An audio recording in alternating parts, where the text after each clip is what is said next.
I am here to serve your will, for that is my civil duty. Hello everybody, sorry for making you wait for so long. My lazy ass has been lazy, again, as usual. Well, anywho, today we're having Reaction Friday, and this time, I have some good stuff with me. Alright, since there is pretty much nobody with me at the stream, except there is at least one person on YouTube. I'm pretty sure that's you, Dark, right? Or maybe that's Gourley? Who knows? Okay, let me pick up some credits from Wova, from Twitch. Okay. And since there is nobody basically to talk about, let's start reacting right away. And we start as usual per tradition with an HLC video. Thankfully he released it literally an hour ago. Jack in the Box. Pop goes the dictator. Wait, what dictator did die this time? Let's see. Mujtaba Khamenei. He was in a coma for a while, but I did not see any news about him being killed. I don't know. Let's see. My ears! Hawaii? Hawaii. Are you good? Shoots, brother. The water getting deep over here. Oh, fuck. Oh, would you look at that? We found another one that HLC can't fucking do. Also, Right. why am I so pale? Oh, First of all- yeah. Probably because the camera is not calibrated right. Maybe. I rarely have to mention Hawaii because nothing bad ever really happens there. Second of all, I had to wipe my entire computer and reload everything. Oh! I can feel the absolute pain in here, man. Oh my god. I had to do something I had to do something similar with my PC because my main SSD died. Because the fucking Windows update. Because Microsoft cannot do a fucking good Windows anymore. Oh my god, so all his settings are now off. And he needs to recalibrate everything back. And wait. So you're telling me you have the settings of your camera, the color settings of your camera in your PC, not in the camera itself? The hell, man? An ancient Canon can do that. It was my own fault. Wait. So you're telling me there's not hot singles near me? You know, it seems like Buff. anywhere I go to, they always say they're near me. Never find them. Well, Buff, what were you looking into? I'm just asking. there's one you always find. This is like the best gift you've ever given me. Oh god, it's the alley-oop and I get to dunk it in. It's Russia's mom! You know, I think I speak for many of us here when I say that people are probably getting tired of the jokes about my mom. No, we won't. Neither does your mom. Just saying. I think I speak for everybody when I say that is an incorrect fucking statement. Survey says you're wrong. I can still dunk on you even though I look like the fucking ghost of freedom past. I don't know what the hell's going on. Yeah, it's a color correction issue. I'll screw with it later. Hawaii, I don't know what to tell you. At least when you were on fire, I could be like, hey, I can help put out the fire. You want me to light things on fire and try and dissipate the water? I don't know how to do Not this. the best idea on the planet.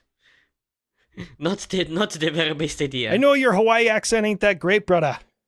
But we got a lot of water here. Yeah, you're surrounded by it. Fuck, I thought you Polynesians Yeah. figured that shit out, man. Just build a canoe or something. Anyways, back to the big story. Iran. Look, I sent over my demands, and if you meet those, we can stop destroying all your shit. I don't know what you're talking about, America. We are winning. Really? Winning, eh? Really winning, eh? Just today, literally today, I was looking at the news and there was like, I don't know, 10 or 15 high-placed IRGC commanders, they were just assassinated. Today. By Israel alone. I'm not talking about the United States, like by 15 high-ranking IRGC commanders were wiped out. So, in what regard are you winning, my boy? Because from what I see, you are... yeah, you need to change your pants because they are fucking wet. Man, HLC, I'm fucking proud of you. You went deep in the lore. That's exactly how somebody who English is not their first language would respond. No, it's wild, Buff. They genuinely think they are. It's fucking nuts. Yeah, insane. By what metric? Exactly. All your bases in the area are destroyed and uninhabitable, as the New York Times has posted about. What? Not all the bases are alright. Maybe one missile hit one base in like Al Qaeda in Qatar, but that's it. It is your media. Yeah, I get it. My fucking... Yeah, the New York Times. Listen, the American media, even the Americans do not trust their own mainstream media. I'm telling you that. The New York Times are just ridiculously anti-American. You cannot trust these morons.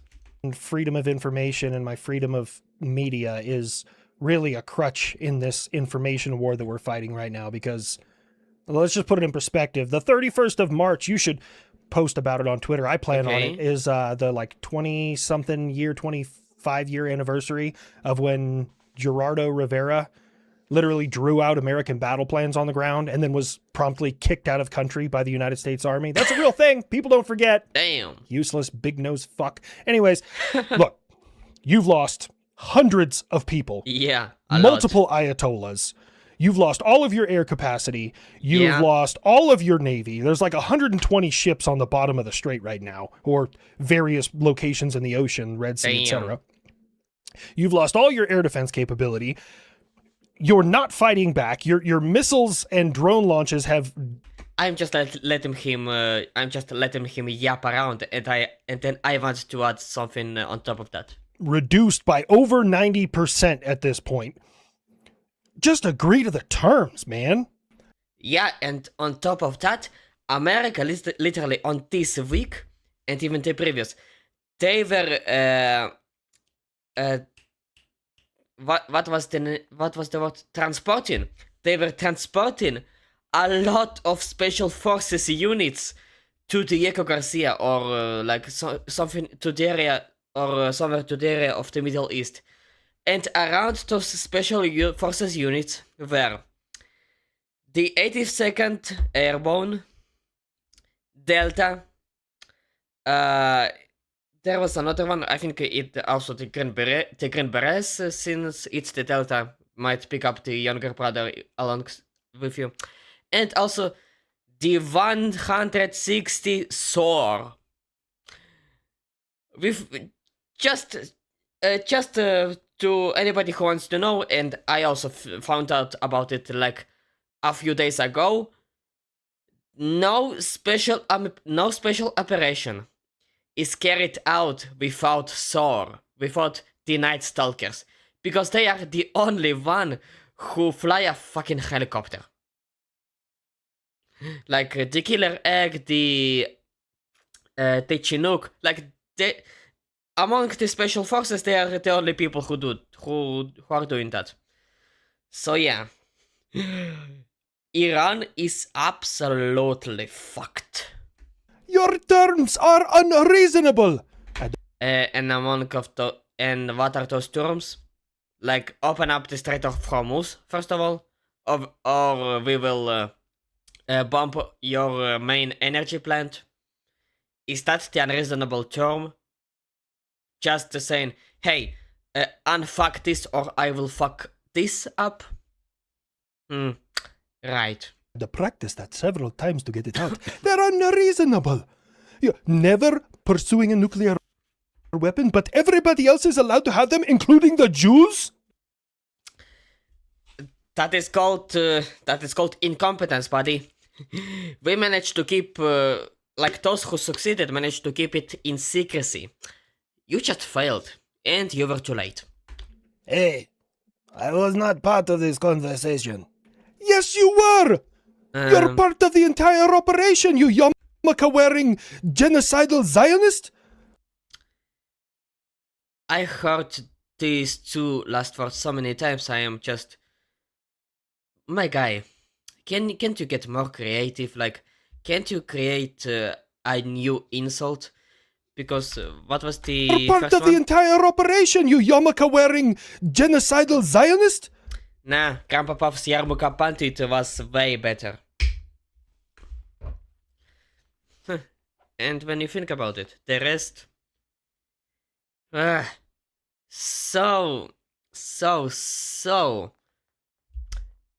not impressive at all. Like, I am unimpressed. I am not entertained. You fool.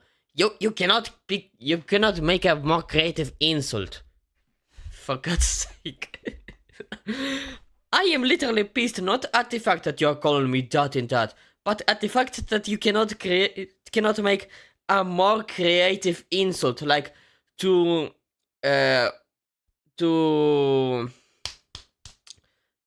strike a nerve. Yeah, you cannot do that at all. Like, what the hell, man? You're too soft with that. Create something better. And besides, technically, we are not a part of Operation Epic Fury, because we Israeli are doing an operation of our own. Rising Lion. No. Roaring Lion, right? Roaring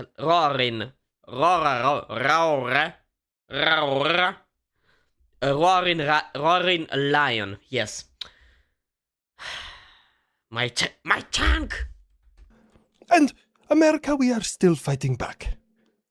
We shot one of your F-18s. No, you didn't. Shot down and shot at ain't the same fucking thing there, Shmayatola. Probably could have came up with a better joke or something in there. But anyways, I gave him the old bamboozle and I sent him to their fucking god. Can I get a hell yeah? Hell yeah. Oh, okay, sorry. Hell yeah. Kid, don't tell me that the kid has depression now. For God's sake. Oh my god, no, he's...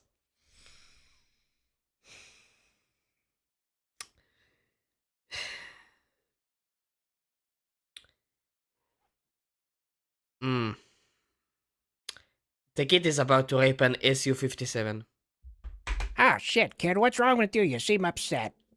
It's because I never got to be a part of it. This is the second major conflict, and I don't get to do shit. I got war cucked in Venezuela. At least I was here for this one. But other planes couldn't get off the ground because they suck. And I get nothing. I don't get to do shit.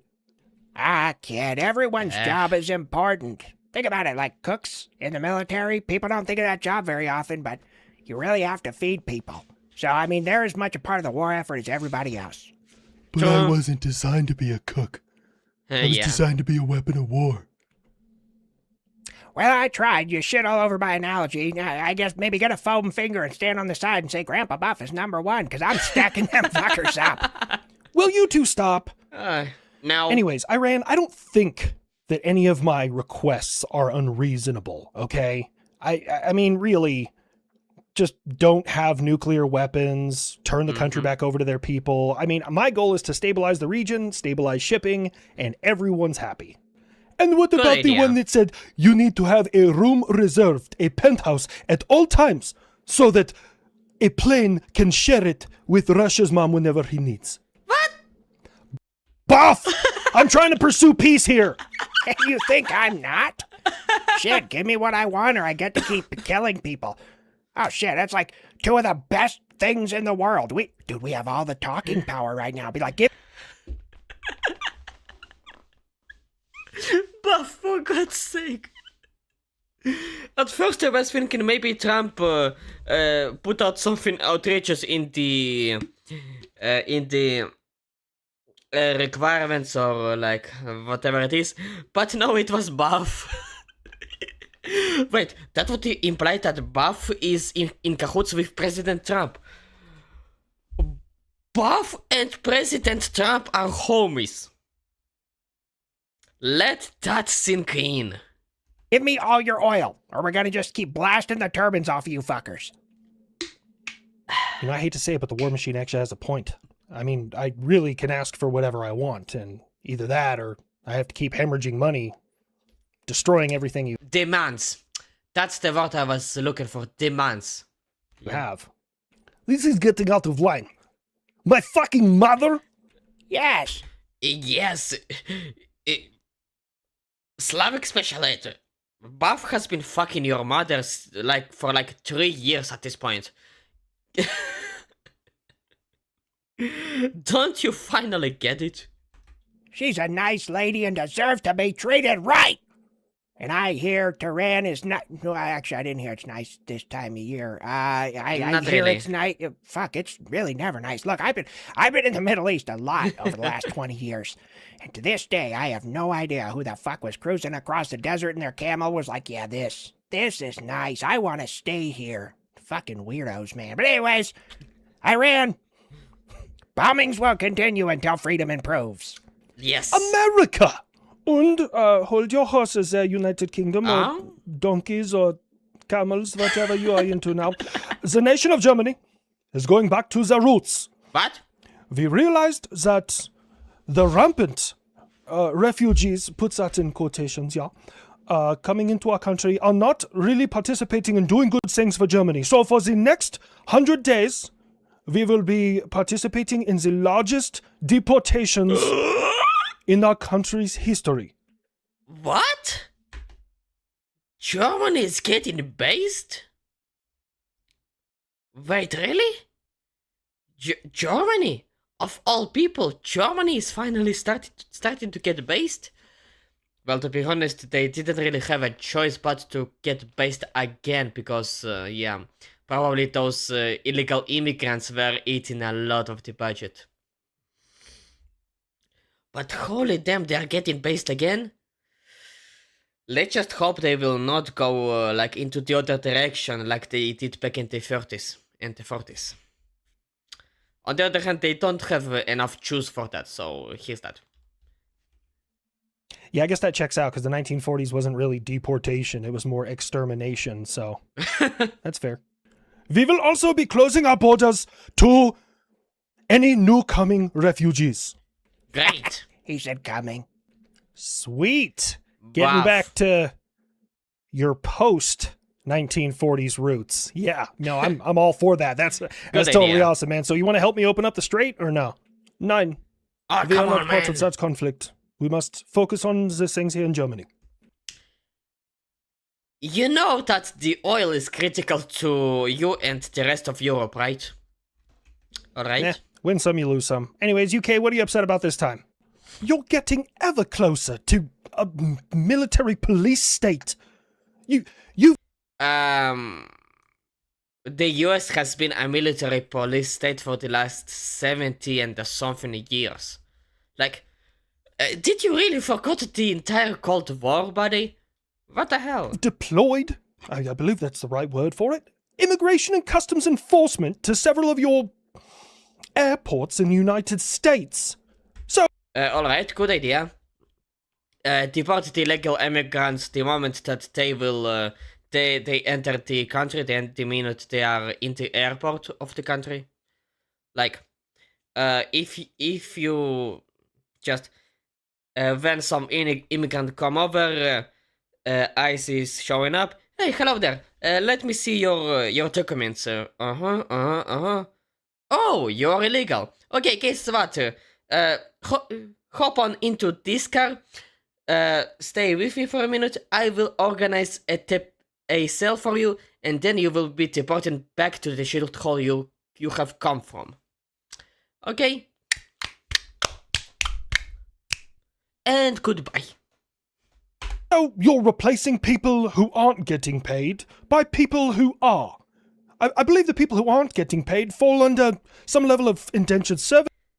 That is the fault of the politicians, Beans on Toast.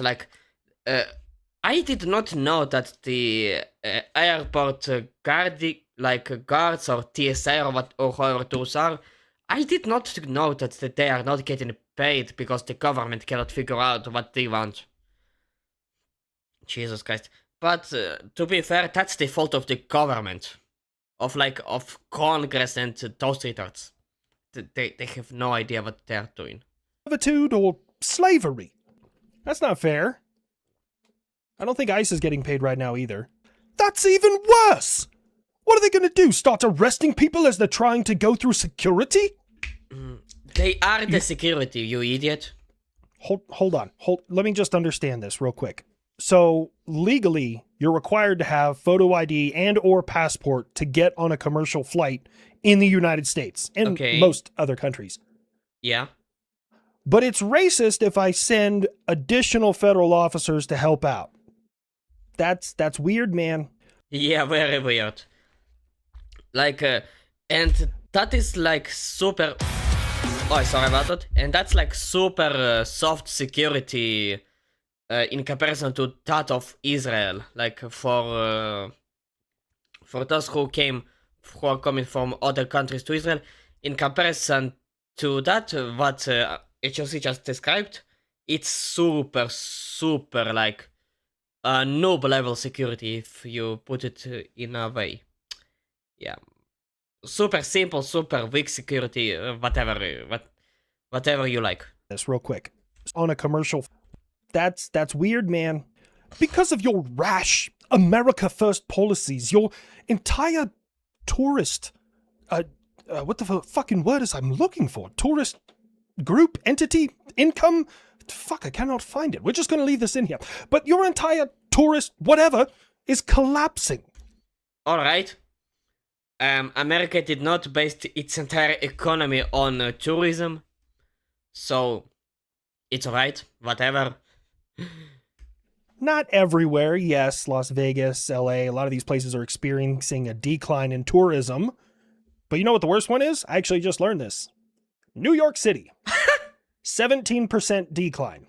God Wait. damn. So you're telling me, if you tax the living fuck out of everyone who lives there, like the millionaires and billionaires that happen to own a lot of the buildings there, and provide these services that tourists come and visit, tourists don't want to go there. Oh. Yeah, maybe it's because, maybe partially because of the new mayor of New York City.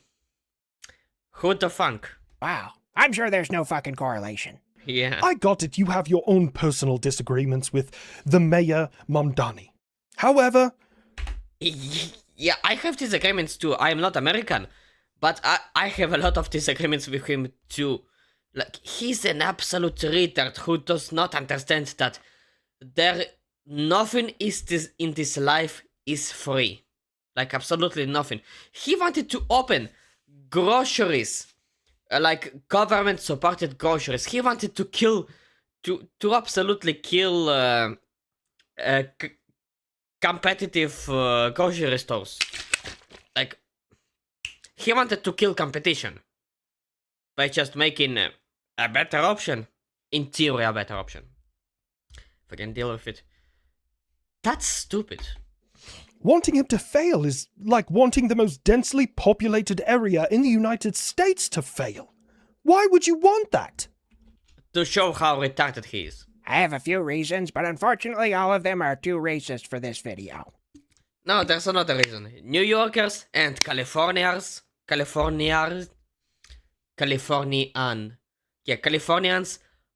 fucking retarded. Those are the dumbest people on the planet. They will believe every lie ever possible. Look, homie, that ain't on me. Entirely. Look, here's the thing. I'm going to take a quote from someone you might be familiar with, Margaret Thatcher, when she said, The problem with socialism is eventually you run out of everyone else's money. Yep. I'm not a fan of socialism or communism myself, but capitalism isn't perfect either. Okay, it's not perfect, but it's still infinitely better than communism could ever be, even on paper. Jeep's parent company is starting to give people parking tickets in Detroit. Stellantis, I believe, is the name of the company. If they don't park there with one of their company's cars instead of buying from somebody else. So if you park a car from one of their competitors there, they'll give you a parking ticket. Wait, did you just say in Detroit? Yeah, I'm not sure if anybody gives a fuck about Detroit anymore. Yeah, that's kind of fucked up. It's their choice, but I got Yeah, nothing. fucked.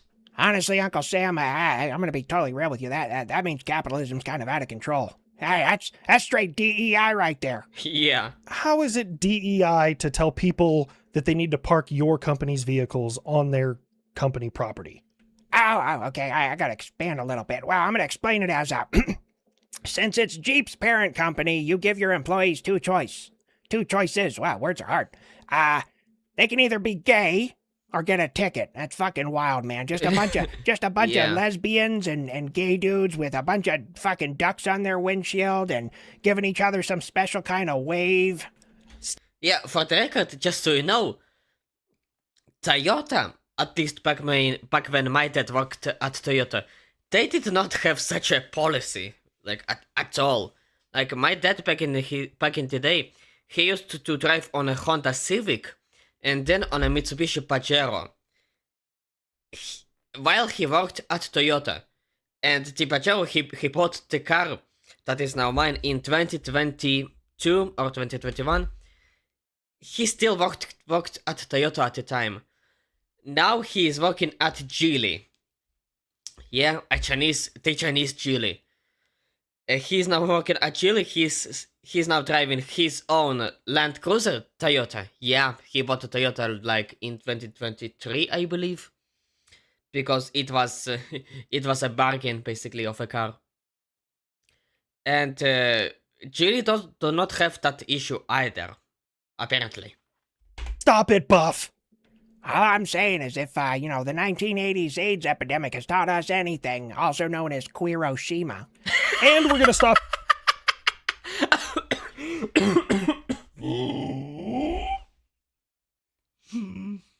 Queeroshima Buff, you absolute madman. You're right there. Okay, anyways, Iran, I'm sending some members of the 82nd Airborne over to the Middle East. Sorry, I didn't cover this when I was talking the whole Iran thing, so we're circling back. Right. You think I am afraid of your airborne troopers? No, You should. You fucking should. that would require an intelligent, calculated understanding of the combat capabilities of that organization. You, on the other hand, are far too inbred and or share DNA with goats to potentially understand the gravity of said statement. Damn.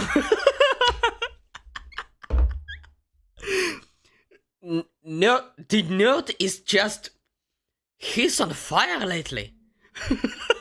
Did the nerd just dunk on Iran? Yeah.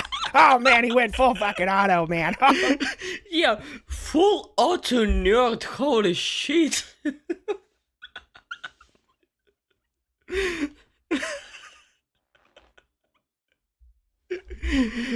Oh, this buff insult database is so handy in the nerd's hands. Holy shit. He called him retarded. He called him gay. He called him inbred. Shit, they sleep with goats. Holy shit, that was the best rapid fire I've ever seen. Yeah. Charming. And now we're finding out that Cesar Chavez, Huh? who was all about civil rights, was possibly a creep. Who the fuck is Civil Chavez? What? Yeah, bad stuff. I don't think it overshadows like the positive things that he did, but it's still not good. Right, who the fuck are we talking about? Cesar Chavez, let me see.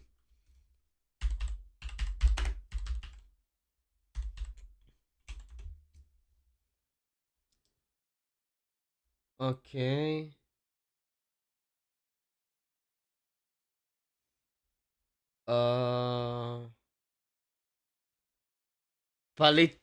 American labor unionist and political activist. He co-founded the National Farm Workers Association.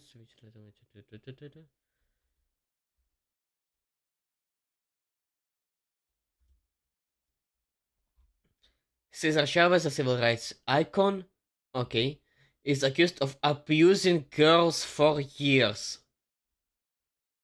An investigation by the New York Times found extensive evidence that the United Farm Workers co-founder groomed and sexually abused girls who worked in the movement. Jesus fucking Christ, man. Good Lord.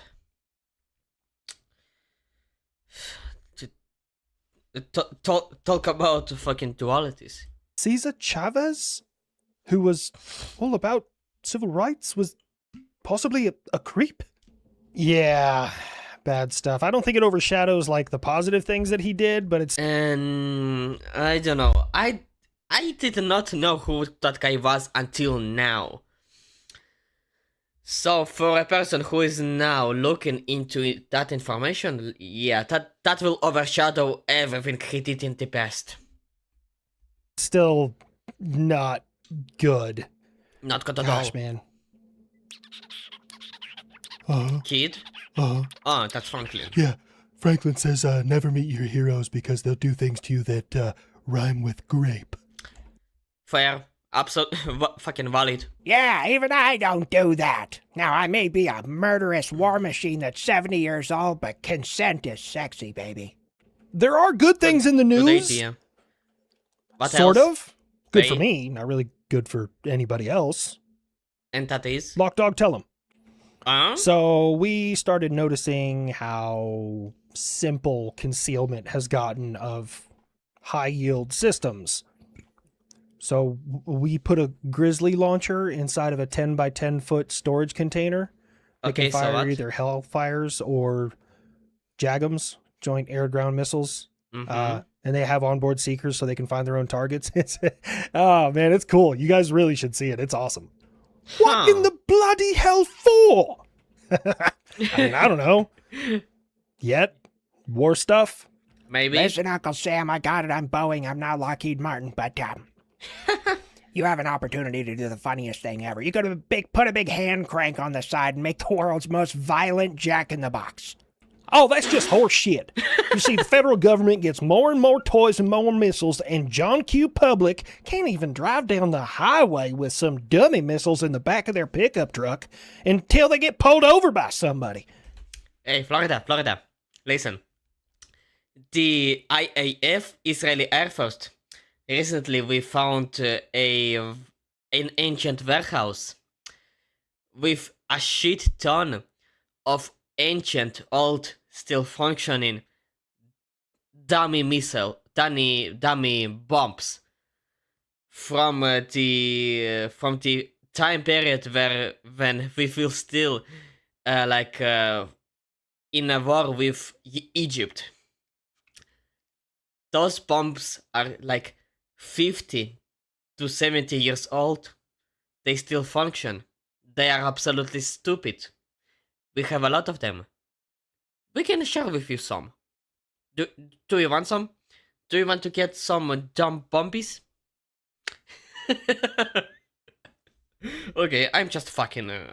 Of course, that will never happen. Like, if we are being serious. It's fucking fascism, I tell you that much. Florida. That is why people are not allowed to own such weapons at all. Florida, did someone get pulled over down there having missiles in the back of their truck? Maybe. I plead the 5th and the 19th. Why do you play the 19th? Isn't the 19th Amendment is the woman rights to vote?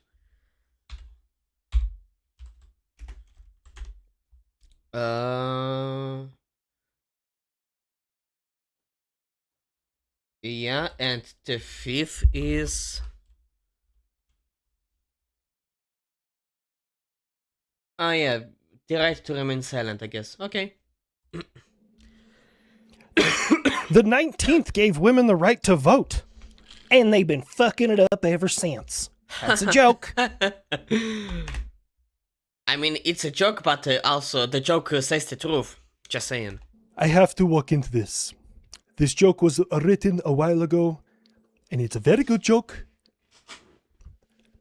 I hope I don't get cancelled for this. America, Okay. let me ask you a question.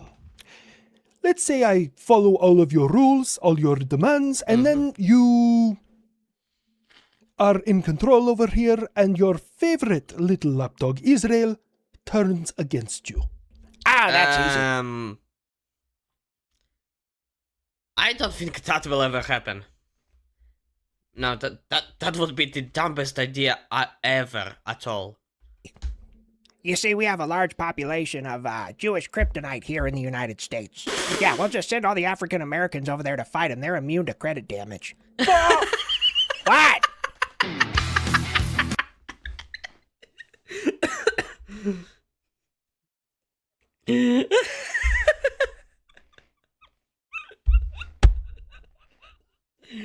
Good one. Good one.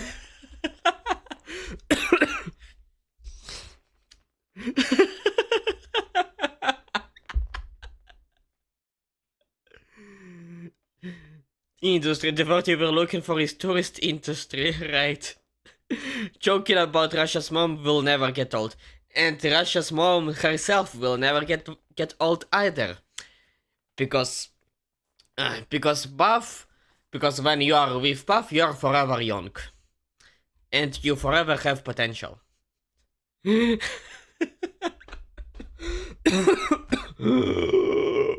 Oh god. Well, after such an absolute lightning start, let's go to the next video. Testing the most American rat trap ever by Brandon Herrera. The soon-to-be Texas Congressman, Brandon Herrera. Almost fucking guaranteed. Colt 44 rat trap. I'm pretty sure, isn't that the trap that the fat electrician was talking about in the Willis Chang Lee video? The most gangster battleship commander of all time? I'm pretty sure that's the rat trap Nick was talking about. I want to watch it. I want to. By the way, speaking, today is apparently we are having an entire like US education reactions Friday.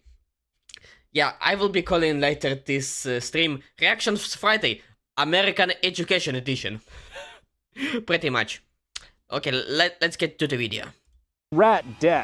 Total rat death in 3, 2, 1. So if you've been on the internet for as long as I have, you've probably seen this meme a million times. No, I didn't. Yes, that is actually a real US patent for a rat trap from the 1800s. The most American rat trap. From the 1800s? Damn, I was pretty sure it's from Ching Li, but alright. But in the 1800s, it makes so much sense, especially since it's in America.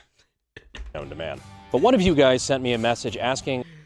This is, and I'm not joking, an 1882 US patent for a mousetrap. It's probably the most Texas thing I've ever seen. Can you build and do a video on this? Oh yes! Brandon, is that something that you guys can actually build? To which I replied, no, that's why not? Yes. That's American. So we built one, and I can't... Because that's fucking American. Can't wait to see how this works out. Bring me the rat! This is so fucking stupid.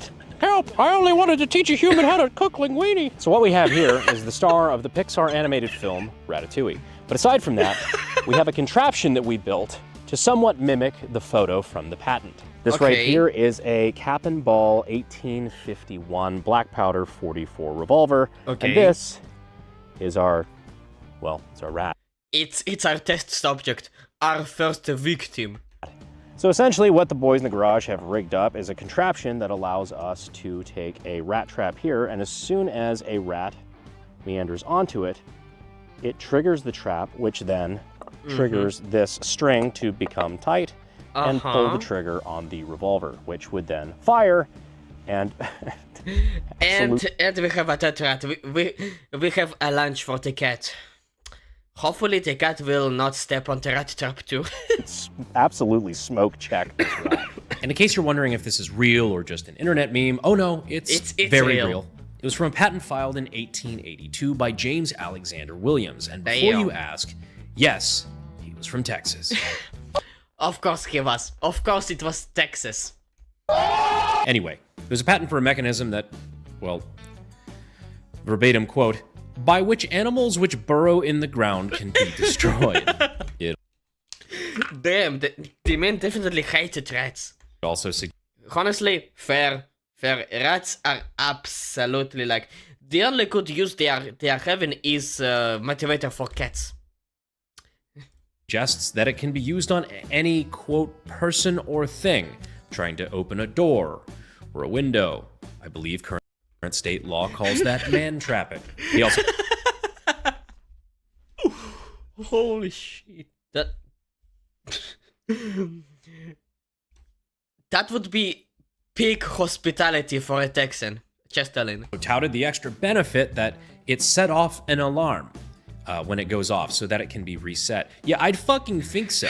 I mean, I'm pretty deaf at this point in my life, but I'm pretty sure I would hear a fucking handgun going off in my attic. I mean, look, the US Patent Office approves a lot of fucking patents, and there is no shortage of window-licking stupid ones in history. So not only does this create a rat trap of questionable efficiency, but you're also essentially just creating a randomized cheese-powered alarm clock. Now, is this practical? Not at all. Who cares? The real question is, does it work? Well, Hopefully let's load it up and find out.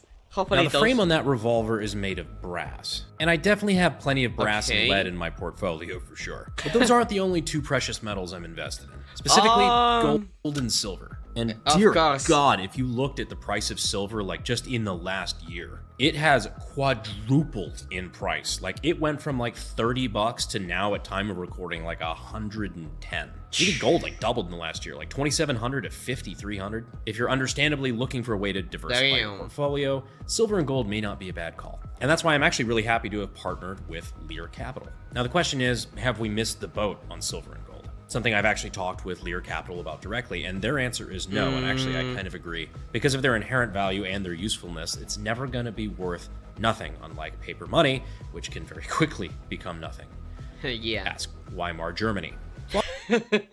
And ask any third world country, especially like those in Central or South Africa, and I'm pretty sure also North Africa, Central and most of East Asia, and also ask Russia about it. because money does not mean a thing in those areas. Long story short, it's not too late, and if this is something you'd be interested Oh, and also South America. I'm pretty sure South America, like the continent, not the, well, Central America is Mexico, so whatever. So yeah, South America, the entire like South America, they're also fucked. in talking to somebody about, you can check out our friends over at Lear Capital. You can give them a call at 800-885-7272 or go to learbrandon.com. You can go there and download the free information, and you'll be glad you did. And as a new customer, you can get up to 20 grand in bonus silver and gold with a qualified purchase. Oh, and tell them I sent you.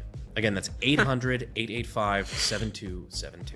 We'd also once again like to thank our friends and partners over at the Sonoran Desert Institute. If you've ever wanted to get... come on, you did not make a creative integration of SDI? What happened, Brandon? Is running for Congress took so much creativity out of you? God damn it! It made you sick, Brandon. You will have to step out of I forgot the word. You will have to get out of the congressman race to get back your creativity and your humor and your... No, your beard is alright. Who am I to talk about it? You start in gunsmithing and weapons technology. You don't know where to look. Look no further. All right, so we should be good. The rat, good sir. Thank you. Weirdly enough, not the dumbest thing we've done on the channel. So for safety...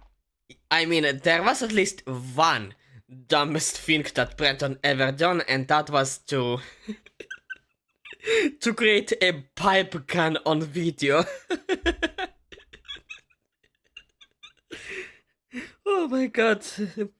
The Shinzo Abe pipe gun, it's so ridiculous as a video. Safety reasons, we put the rat at the end of a stick.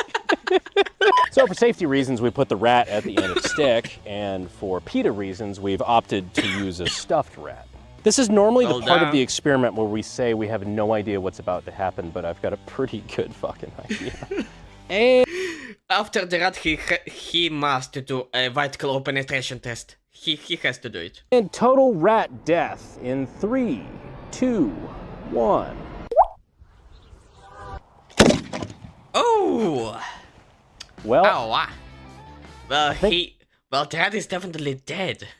The question is, how dead is the rat? that did it.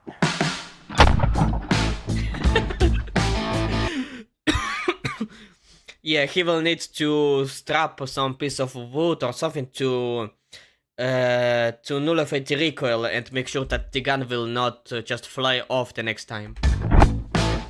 Look at it. Maybe slapping a piece of wood on top of the gun will do the job. Who knows? Take our rat on a stick over here. Two things immediately jump out at me. One is, well, for one, obviously the fucking bullet hole directly through the front and out the back. Nice. The other thing is how fucking singed the hair is just from all of the flame of the black powder. Damn. Like, this Holy is all shit. just completely singed, just melted. You want to call time of death? Yeah, right the fuck now. Right, so also for safety's sake, it's worth pointing out that, let me knock that cap out of there. All of the other cylinders on this are unloaded. Now, of Good. course, in these, you can pull the trigger as much as you want, but until you pull the hammer back, it's not ready to fire again. So even if it flipped up, it's not like double action where you could just pull all the way through and then, you know, fire off another round. But just in the interest of safety, we only loaded that one cylinder because we kind of Okay. had an idea with this pistol being unrestrained that it was probably going to flip up. So Yeah. that being said, I still feel like in the 21st century, there are some design improvements we can make on this. Yes! The rat trap part worked pretty fucking well. But with advancements in firearm technology over the last century and a half, I have some ideas. Now, of course, if you've been a Yes! fan of the channel for a while, you know I'm a big fan of black powder cap and ball pistols. I just think there's something sexy about them. Yeah. Yeah, full agree. They look absolutely gorgeous. Like I said, And apparently he loves executions. Just saying. firearm technology has progressed a good ways, and as they say, modern problems require modern solutions. This right here being a 500 Smith & Wesson Magnum, The most powerful handgun in the world. I believe to be the much more humane option in this situation. So we're gonna give this a try. I also love that, like, Yeah, what is better than just kill a rat? Yeah, just sew off the head, so the rat will never feel the pain even for a nanosecond. humane, as if like a 44 ball going through a rat isn't like a fucking artillery shell to a human. Oh, hello. Wouldn't want the little chef in any pain. Wait, what? Wouldn't want the little chef in any pain. So funny enough, because black powder is so slow on this, and I'd have to watch the slow-mo replay just to see, you can see how bowed that is. I think it actually Damn. took part of the round as it was going up, because I think it pulled the trigger before this was out of the way of the barrel. And it actually bent this up, which is kind of fucking crazy if you think about it. Yeah. Very. Ooga booga. Carl! What the hell? What's going on? It's going down. On my side of town. God, I wish he improved the construction of the rat trap itself, not the weapon used. Shame, but whatever. Wait. If he did made an improvement for the construction itself, Brandon could have made a new patent for an improved mouse trap, like 500 Magnum, like rated for up to 500 Magnum. It would be incredible. Brandon, you have an entire business idea right fucking here. Like, you can make money out of this. Imagine that. God damn it. I would have said that not before I patent it first, but I do not have the capabilities, the knowledge, and the materials for anything of that. I'm yelling timber. That's not what I'm yelling. I know who I don't want to bump into on the way home. So here we have Remy 2, who's almost as bad at learning from other people's mistakes as I am. We also have our 500 Magnum that is loaded up, again with 1 round for safety reasons, because again, this pistol, I think, obviously, for obvious reasons, is going to go flying way more than the first. Yeah, it would. Wait a second. If there is nothing to handle the 500 Magnum, how far will the gun fly off? Like, I imagine it will fly off like 50 meters or something like that. 50 meters, it's like, let me convert it to freedom units. It's like, it should be around 150, 160 feet, if I'm not mistaken. Like 1 meter, 3 feet, and a little bit. Yeah, that sounds about right. So 1 round loaded up. We're going to go ahead and cock this. And then we're going to feed it a rat. And it's moments like this I wonder, maybe I should have finished school. Oh, that's dangerous. What the hell was that? Pause. Pause. I said Wait. Pause. What the hell happened? finished school. What? Wait. The gun did not shoot? Huh? Oh, that's dangerous. Pause. Pause. We carefully and safely reset the trap and the revolver. I said I was sodomizing that rat on accident. Pay no attention to the sudden change of light. This is clearly our first try. What? Hello? First try. What? I'm going to fucking kill my... You know what? Fuck you. Oh, shame. The gun did not fly off. There you Whatever. go. Fucking rat trap.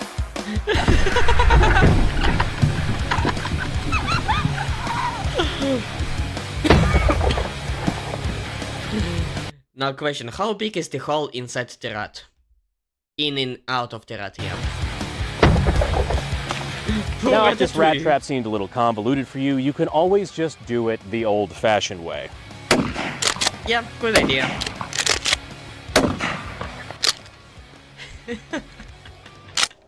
I see we're gonna do this the hard way. Nice. Oh, poor Ratatouille.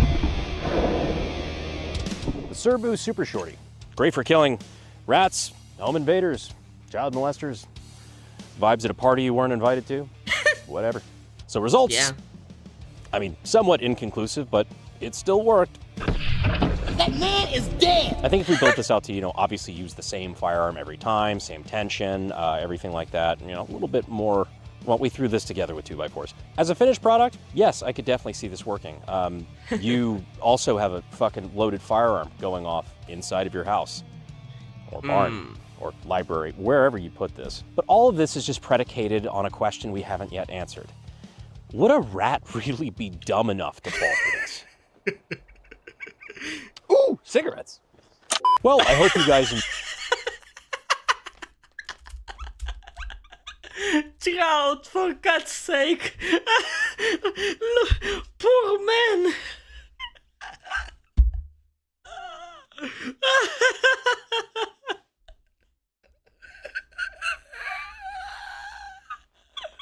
Here you go. There is somebody who would be dumb enough to fall for such a trap.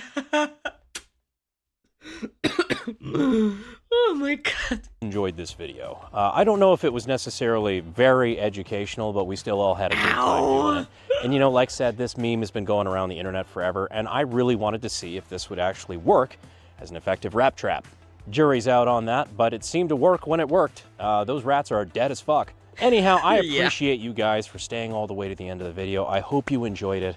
And as always, I will see you sexy YouTube mother lovers in the next video. Trout! Oh my god, are you What? Why Trout?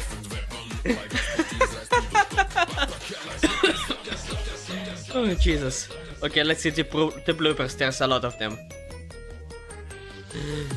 But Jesus, Brandon has to patent an upgraded version of this mousetrap that is rated to withstand a 500 Magnum, or in action AE 50 Action Express, like something like that. Just so I don't know what you would be my tongue. I have no idea what you would be using. I have no idea against what you will be using that as home defense instrument. But damn it, if Brandon does not patent an upgraded version of this. Like, really. And also figure out the recoil problem of the gun. Of the gun in the trap. But you're also creating a randomized cheese-powered alarm clock. Rat fuck. Yeah. Total rat death in 3, 2, 1. Check. What? Or not. Ah, rat on a stick, a delicacy from my native country. Ooh.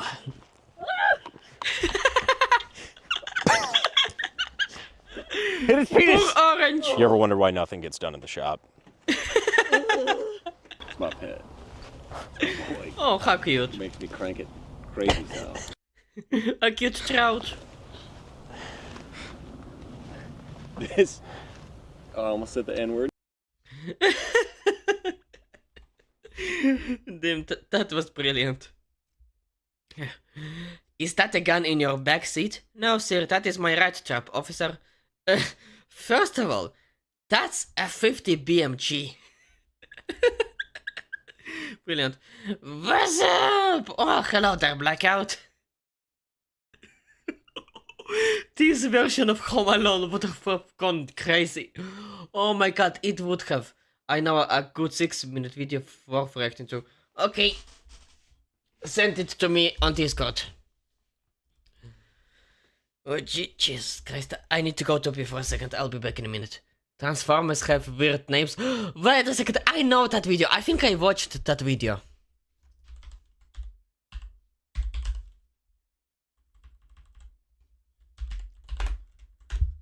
I think I watched that video. Yes, I did. I did watch that video. The one with the reach around? Yes, I did watch it. I did watch it. So sorry, Blackout. That would not be happening. Guess it's not so unpopular after all. Fucking unpopular. Almost 3 million views over the last 2 years. With a few more having a few 100,000 views. It's pretty fucking popular as far as I'm concerned. Alright, I will go to pee for a minute. Enjoy the music.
Okay, I'm back. And also, I forgot to mention Blackout.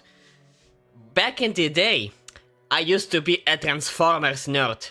So there is no fucking way that I would not know that video. I'm just telling you, straight up. There was no way I would have not known about this video. Oh, okay. The break is over, back to the reactions, and this time... it's been a while. Ryan Kelly comedy, or as we remember him, You've Passed on Ryan. I will never call him Ryan Kelly. Smith and Wesson, World Wars, Toilets, Bicycles, and more. Continuing with the American Culture Education session. World Wars, Toilets, Bicycles, and more. Smith and Wesson. Fucking sniffing methsen. Let's go. Hey, Smith & Wesson, what do you make, buddy? We like things that spin. Me too! Yes, they like the things that spin. Smith and Wesson 500 enters the chat. The Bone Collector, if I remember right. Buddy. The hell? What? Spin.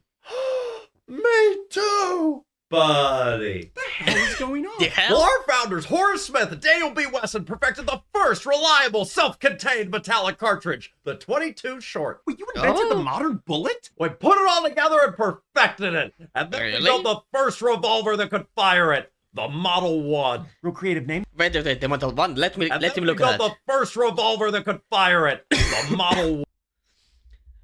It is so small. Wait a second. Let me look up how small it is. Smith and Wesson Model 1.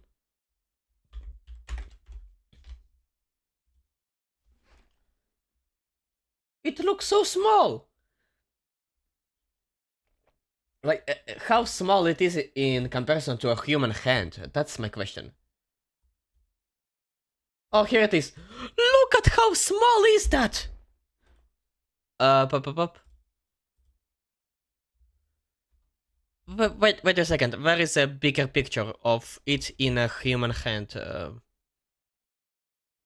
No. Here it is. Look at how small this gun is. It's it's small enough for a human hand to just wrap it around. How cute! It's so adorable. Just so adorable.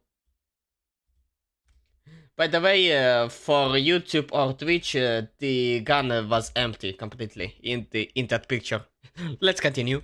1. Real creative name there, bud. Thank you! Before us, gunslingers were fumbling around with loose powder and percussion caps. We made shooting simple, reliable, and accessible to everyone. We're like Apple of the 19th century guns. Okay, you're the Nice. iPhone of boom. Got it. So the cylinder in the revolver spins, bullet spins because of the rifling. Not that Okay. much spin. Well, a company with our advanced metalworking skills and manufacturing prowess couldn't be tied down to just one industry. We had spinny side. Wait a second. Manufacturing prowess couldn't be tied down to just one industry. Isn't that the OnlyFans guy that died recently? For some reason? Or is that a K-pop guy? Sorry, I do not understand weird cultures. Like, the retarded cultures. I want to know American culture. But those... ew. Jesus Christ, no. Wait a second, isn't that the... music industry? Who knows? Whatever, let's continue. We had spinny side projects. What kind What? of spinny side projects? In the I'm 1990s, listening. America was gripped by a national obsession, a new craze for personal transportation. So we started making bicycles. Oh, Gun what? guys made bicycles? Bicycles? Wait, really? Why would a gun manufacturer do bicycles of all things? Weird. The finest in the world, the Smith & Wesson safety bicycle. It had a unique frame and even a special shaft drive model so you wouldn't get grease on your trousers. It was a marvel of engineering. We thought bike wheels spin, revolver spin, same but different. I genuinely can't tell if this logic is brilliant or insane. Por Both. qué no los dos? Fair. Okay, so you did that in the 1890s. I'm pretty sure he just said, why not both, right? Can't tell if this logic is brilliant or insane. Por qué no los dos? Let me translate that quickly. I just want to know if I am right or wrong as fuck. Let's try figure out the language. Yeah, why not both? Yeah, I was right. Fair. Okay, so you did that in the 1890s. What came next? Oh no. Hey, can I have an ADHD break? Wait, Fair. what? Okay, so you did that in the 1890s. What came next? Oh no. Oh, what? They did a car now? I have an ADHD break. Ah, the most sponsored of tangents. Go ahead. It is, it pays for our editor, and assumedly is therapy for having to listen to us screw up lines for hours and hours on end. Poor Oh, guy, I Jesus. can barely handle my own inside thoughts, much less the Wait, outside. wait, What came next is brilliant. Oh no. Hey, can I have an ADHD break? Ah, the most An ADHD break. sponsored of tangents. Go ahead. It is, it pays for our editor, and assumedly is therapy for having to listen to us screw up lines Lots for of therapy. hours, Oh. hours on end. Poor guy, I Yeah, thankfully my editor does not need therapy. Because I have no editor. I am my own editor. And I will never go to therapy. Because I prefer to stay fucked as hell. can barely handle my own inside thoughts, much less the outside thoughts that I've messed up. Wait. Hours on end. Let, Poor guy. let me read. I can barely I'll never be the same again. handle my own inside thoughts, much less the outside thoughts that I've messed up. Way too many, by the way. Okay, that might say more about you, but you know what says a lot about you? My cats, I choose to believe what Introduce a pig of Ryan's cats. Oh, come on. they're saying about me is mostly positive, but honestly, probably a pretty mixed bag. No, the internet. Anything you What? post, sign up for, or use can sell your data and personal information, which is Is that a delete me ad? just baffling that that's allowed. Yeah. And then there's the data brokers, which are profiting off of this by collating all the data in the easily purchasable package of your name, address, phone number, and more. They're like ready-made stalking kits. Oh no. Yeah, I've Oh. been stalked, and honestly, can't recommend. Our sponsor, Delete Me, can help with that. Fucking knew it. I absolutely knew it.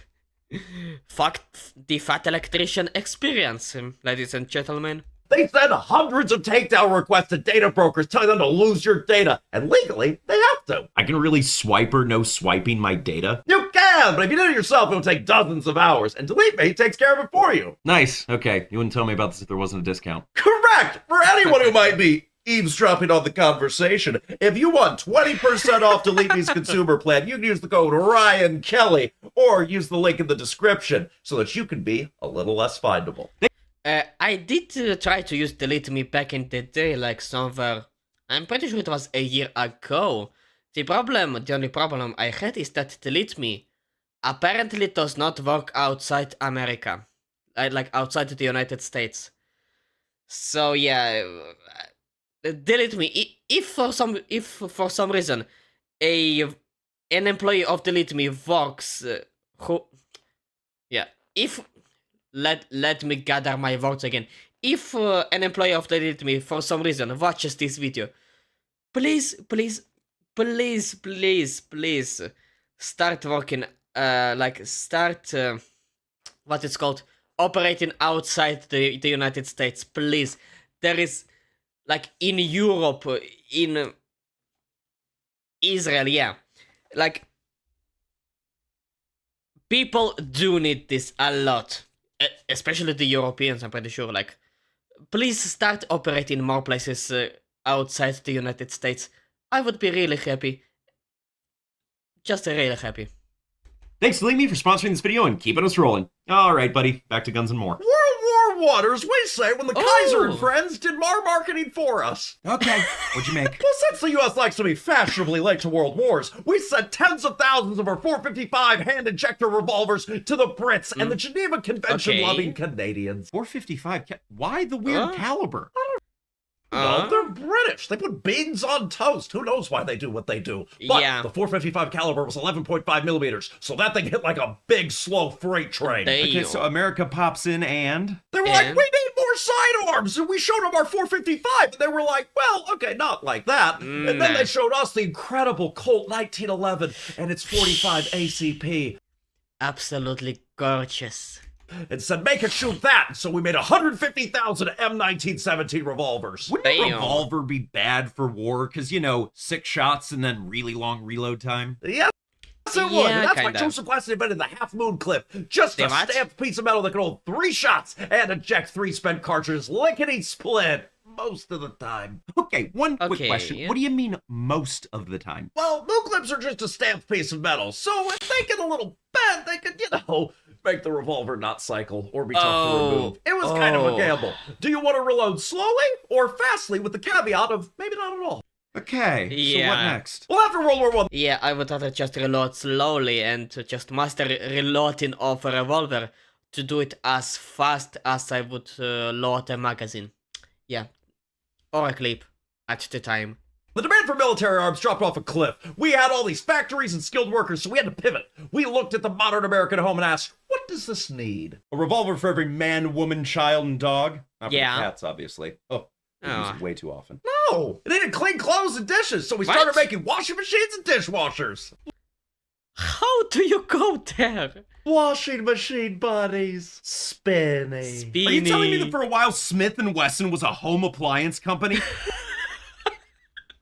Why? Why? For what? Can you believe that? We were a domestic solutions provider. Need things clean? Smith & Wesson. Need that guy out of your house? Smith & Wesson. Okay, stain remover and stain creator. Got it. But we didn't Yeah. stop there. We also identified a critical need in sanitation. And so we developed and sold a What? line of chemical toilets. You went for Chemical toilets. Wait, that was before World War II, right? Like, the toilets themselves were not as widespread as today. Damn, you were into luxury business, aren't you? from 6-shooters to cycles to shitters. Yeah, we provided an end stage to the cycle of food. We also make breathalyzers and handcuffs. What? From an end stage to the cycle of food. We also make breathalyzers and handcuffs. Breathalyzers and handcuffs? For what? For what? To ensure that the bastard that you shoot at is still alive? Or... For what? For what purpose, man? Okay, that is a little weird. For police officers! I didn't know. This is the Okay, I did not know either. Okay, questions off. weirdest product line for a gun company. Have I... False insemination. Glock, listen, your creator died a few months ago. Chill out. His eyes are so empty, man. The boy needs a hug. On the other hand, he might be a little stinky after a horse session, so no. Let's give him a hug in a HVAC suit or HEFC or whatever it's called. You know what suit I am talking about. Never mind. Speaking of that accent, what'd you do for the Second World War? Well, the British called together. They were like, hey, there's this guy, weird mustache, claims to be the master race. I will never not stop calling him Charlie Chaplin's depressed clone, twin, or not depressed, unfunny clone, yeah. But as all the health and looks of a Cronenberg monster, can we have some 38s to go deal with that? And so we did. And how'd it go? They probably should have asked for a bigger caliber. Turns out the Germans were pretty kitted out with weapons and gear and Okay, so America pops in late, and... They needed revolvers for everything. Lend-lease for our pals, sidearms for our aviators, for the most gangster flybys ever. Come on, no one did that. Wait. Yeah, one man did. One man did do a flyby with a... Not really a flyby, he just...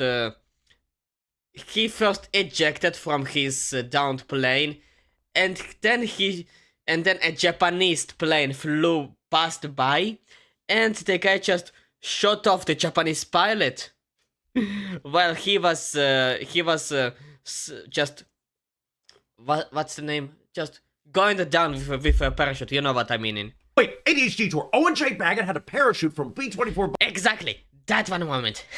I remember everything. Everything. Fat electrician education wins again. Bomber in 1943. And a Japanese pilot was getting ready to, you know, break a rule of war. What? The Japanese commit crimes against humanity during. Yeah. Japanese war criminals. Such an unusual sight to behold, right? Yeah. Yeah, I saw a documentary or two about 71. I will never be looking at waters the same way again. Even though I have a jug of it in my hand right now. Fuck. During World War II? Crazy. He then apparently Yeah. drew his 1911 and domed his would-be war crimer. Apparently, some other American aircrew reported seeing it. Some historians dispute it, but honestly, f*** them. They weren't there, and that's badass as hell. All right, Yeah. buddy. Oh yeah, we made over 1 million victory model revolvers for Australia, Damn. Canada, Britain, South Africa, for guards at bases and factories. If a person could carry a revolver, they probably did. It was probably ours. Well, that all sounds like a Damn. real successful time for you guys. Well, Really? kinda. We also made one of the worst and most spectacular failures in the history of military firearms. What? What the hell? Did you make revolvers with the barrel pointing backwards? No, we made the model 1940 light rifle. Terrible. What the fuck is even that? It's... Did you try it? Did you really just try to I don't know. I think you tried to fuse an M1 Garand with a I don't know, a machine gun. Like, putting a magazine into an M1 Garand is... It should be considered a war crime, for God's sake. What the hell is even that? What the hell am I looking at? It looks ugly as hell. It just a tube. This is just 2 tubes with a magazine attached to it. What the hell? Christ.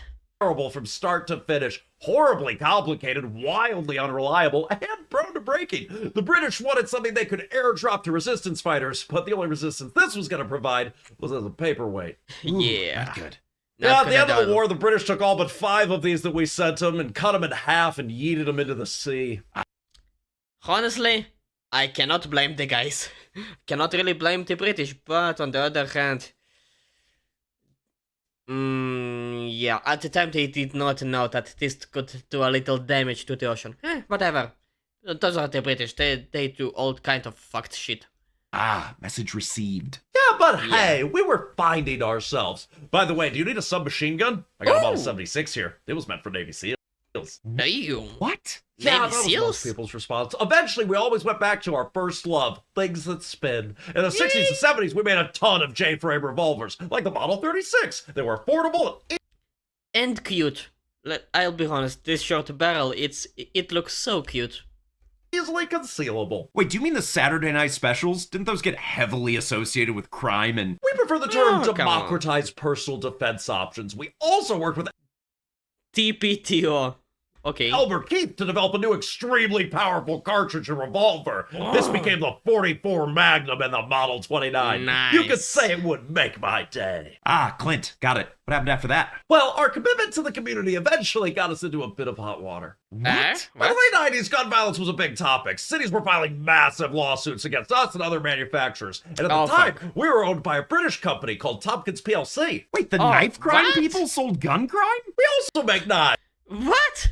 It was a confusing time, and our British owners didn't really have an appetite for a protracted legal war, so in 2000, we decided to be proactive. We did what the British do. We ignored the American companies and went behind their backs. And then we cut a deal with the Clinton administration. What What? kind of deal? There have been a lot of safety features like internal locking mechanisms on all our guns, which could rarely, just lock itself on accident. Spend millions developing Oh. technology to make it only fire for an authorized user. Smart gun tech, What?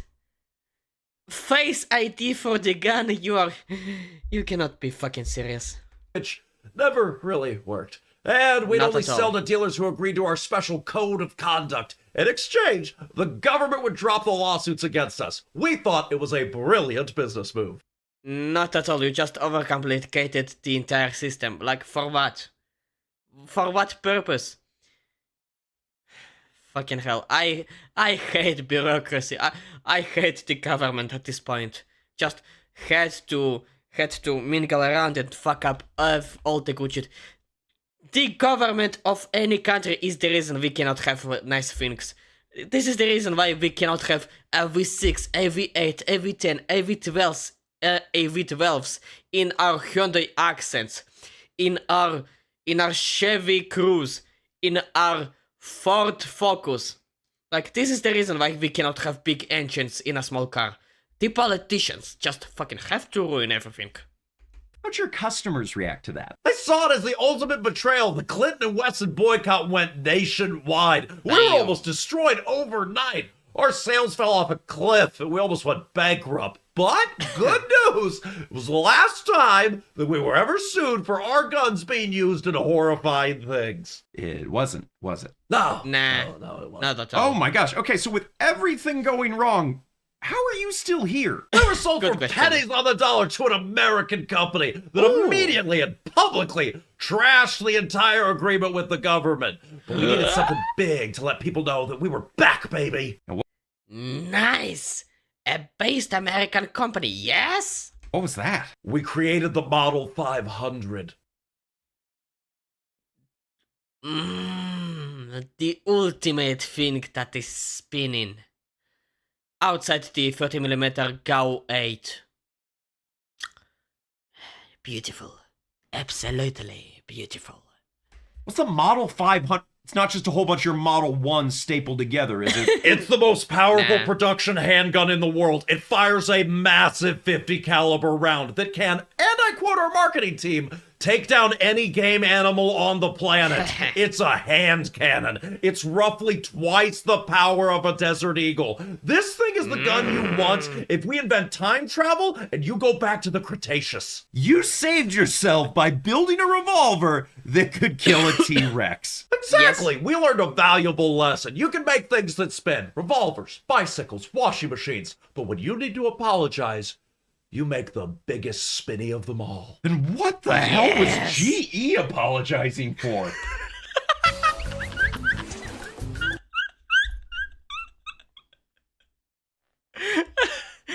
Wait, they had to apologize for something? Really? Hey, Smith & Wesson, what do you make, buddy? Whoa, we like jeez, things that spin. Jesus Christ, oh, chill out. well, that was weird.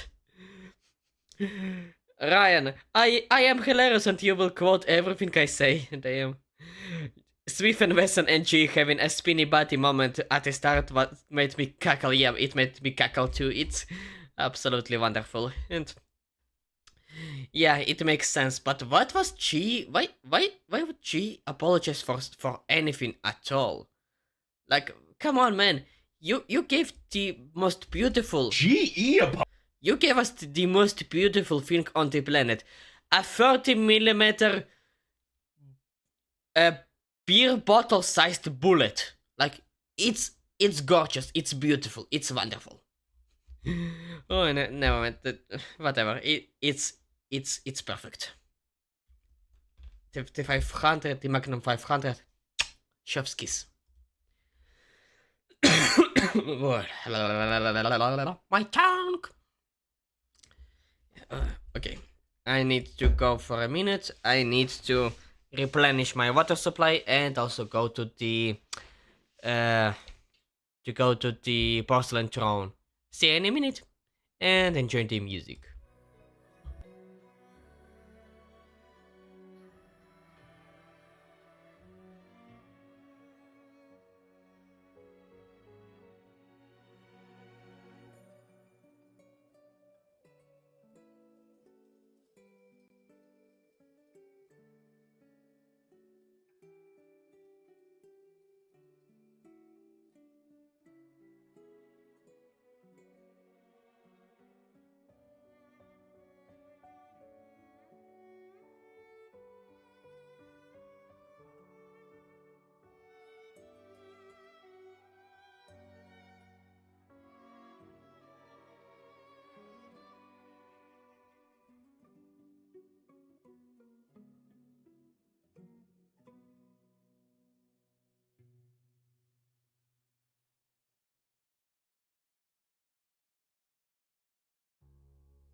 Alright, I am back. I'm back with a water supply.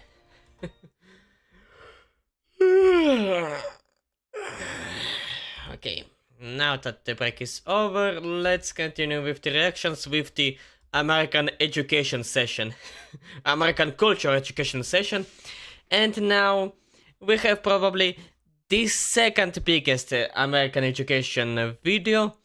The many miracles of John Moses Browning, the greatest firearm designer of all time. The many miracles of John Moses Browning. I for a long time, I wanted to react to this video for a long time now, for like a week or two. And in my head, I already made the joke, like, I already know from the Fat Electrician that John Moses Browning is an absolute legend, like an absolute legend, just a legend. And for a while I had a joke in my head that they do not call him Moses for nothing, right? But the joke was funnier in my head. Basically my point. Alright, let's start the video now. I am interested to know about the history of the greatest firearm designer of all time. Also, the greatest firearm designer of America, of course. Let's go.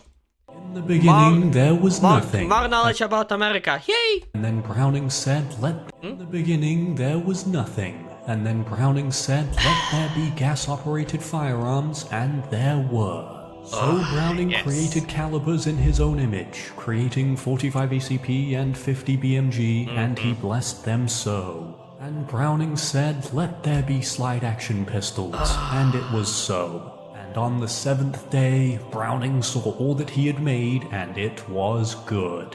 No, that's not quite right. When it comes to most But pretty close, I'm pretty sure. inventors, be it firearms or really anything, it's not uncommon for them to have one really good idea that they keep incrementally tweaking and adapting until the end of time. Take the likes of Mikhail Kalashnikov, Ronnie Barrett, or Gaston Glock. All famous arms designers with a number of brilliant weapons to their names, but the majority of their most successful designs were based on the same basic operating mechanism. As great as their careers were, when it comes to firearms there is one man who stands above all the rest. A man who refused to stop cooking, and whose weapons remain in use today, nearly a century after his death. It's John Moses Browning, and if you haven't figured that out, The Edison of firearms. By now, I'm really not sure what to tell you. Browning is more remain in My ADHD spiked up again. I did not hear what he said. Fuck me. use today, nearly a century after his death.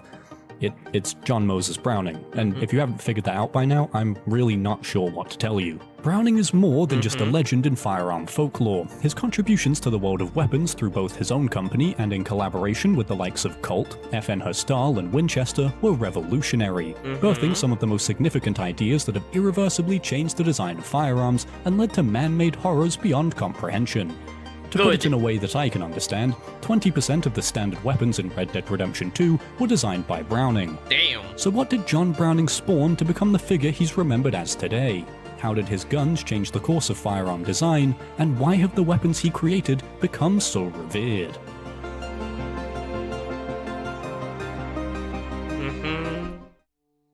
I usually put stuff like this near the end, but I'm going to put it here this time. There is a lot more to Browning's story than I can cover in a timely manner, so I implore you to check out the main source I used for this video, The Guns of John Moses Browning by Nathan Gorenstein, which is an unmatched biography of Browning that is so rich in detail and depth that I had to mention it.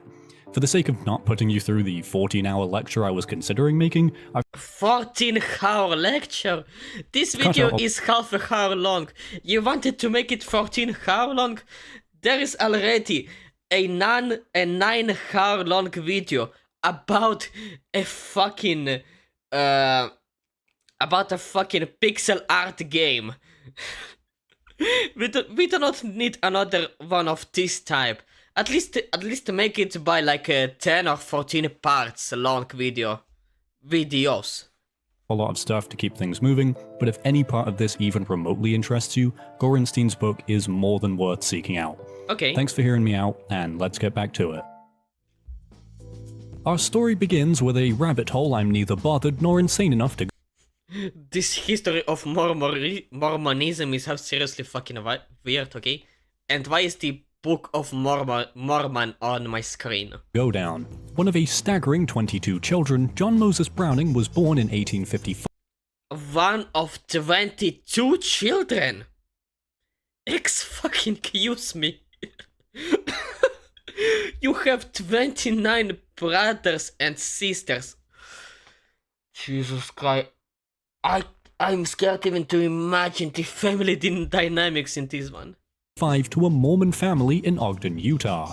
The son of a Mormon pioneer and a solid gunsmith in his own right, Browning would first dip his toes into the firearms business at the tender age of 6, when his father put him to work in the family gun store, teaching the young John how to repair and build guns, just as God intended. At the age of 10, John would put together his first weapon, a crude muzzle-loading shotgun built from a discarded musket barrel and some scrap wood and metal, which, to his credit, actually worked somehow. But his father was less than impressed, saying, and I quote, "You're going on 11, can't you make a better gun than that?" The young John must have taken this personally, because over the next 61 years he would make some of the most iconic weapons ever seen. But I'm getting ahead of myself. Browning would finish his rudimentary education by 1869, the same year the Transcontinental Railway would connect the once secluded Mormon settlement to the rest of the country, and spent much of his time repairing damaged firearms and hunting elk in the mountains. As you might expect, a life on the frontier repairing firearms runs quite dry after a few years, and given his father's financial troubles and a near-catastrophic fire at the family gun store, John and his brother Matt would purchase the store from their father in 1878, founding the John Moses and Matthew Sandifer Browning Company. Continuing to repair firearms, their father would remain a strong influence on the new company in its early years, especially during one particularly frustrating job for John, during which he shouted, "I can make a better gun than that myself," to which his father would respond, "I know you can, and I wish you'd get at it," prompting a 23-year-old John Moses Browning to design his first real firearm. Alright. And that By would the time be... Browning was gearing up to produce his own firearms, a number of chemical, metallurgical, and manufacturing advances had radically modernized production capabilities. And in fact, had Browning been born just a decade or two earlier, his ideas would have been crippled by the unsophisticated methods of firearm production. Unfortunately, the dysentery-ridden West was still trailing behind the rest of the nation, and a lack of advanced production methods would still stunt his early ambitions. Browning shelving his idea for a repeater similar to the Winchester Model 1873, and instead pursuing a falling block single-shot rifle. This would turn out to be a very good idea, and his first true firearm, creatively named the Browning Model 1878 single-shot rifle, would improve on the falling block designs of yesteryear, and was sold out within a week, with John and his brothers establishing their own factory in 1880 to support their new business venture. By some bizarre stroke of I couldn't read because I couldn't pause. Let me a second. Factory in 1880 to support their new business venture. I got a lot of the misspelled ammunition, Lemau. Oh, guns, pistols, ammunition, and fishing tackle. They... can you really blame it? Can you really blame them? I wouldn't. By some bizarre stroke of luck, in 1883, the Note by this time the Brownings had sold between 500 and 600 models 1868s. Nice. A success story out of what was essentially a train stop in the middle of nowhere would fall into the lap of one Thomas Bennett, who just so happened to be the chief executive of the Winchester Arms Company. Given this happened some 150 years ago, stories vary on exactly how he came across Browning's rifle, but nonetheless, with Winchester in dire straits and desperately seeking imagination following several failed lever-action rifles, Bennett purchased the rights to the company. Given this happened some 150 years ago, stories vary on exactly how he came across Browning's rifle, but nonetheless, with Winchester in dire straits and desperately seeking imagination following several failed... I should hire some random Mormon to fix all this. And that's how a... I don't know. It's got out of my hand. And that's how, I don't know, a shotgun was created, right? lever-action rifles, Bennett purchased the rights to the Model 1878 and invited a still largely unknown Browning to develop his repeater ideas in the industrial East. Okay. So, in 1884, John and Matt arrived in the then homeland of American firearms, Glorious, Connecticut, and again struck a deal with Bennett to produce John's repeater design. Bennett trading 10% of his company's yearly profit at the time for the rifle and the promise of more Browning-designed firearms, which, as you might have guessed, would end up being more than worth it.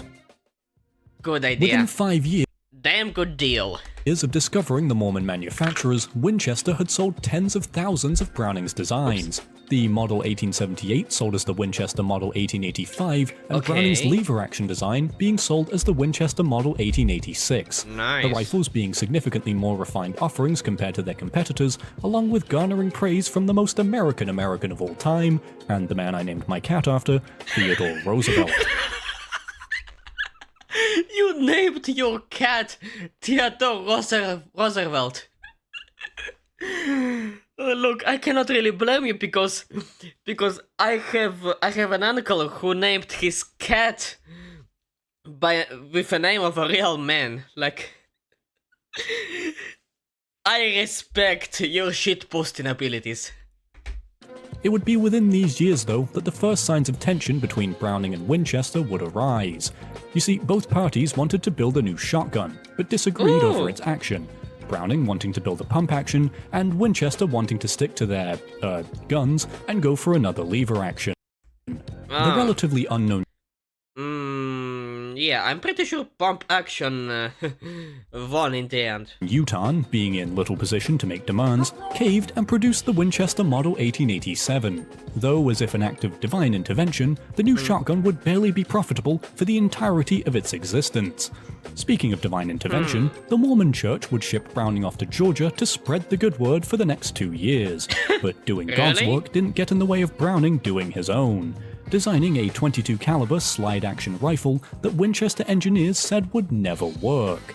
John took this personally, and somehow managed to put together a prototype which he would send to Winchester attached with a passive-aggressive message declaring, "You said it wouldn't work, but it seems to shoot pretty fair to me." Damn. The rifle built out of spite became the Winchester Model 1890, and while it's most historically significant for being the first repeating rifle to reliably use the popular .22 short cartridge, the Model 1890 is more famous for its copious use in the shooting galleries that littered the US until the end of the Second World War. Damn. The rifle remaining in production until 1858 without any major changes to the design.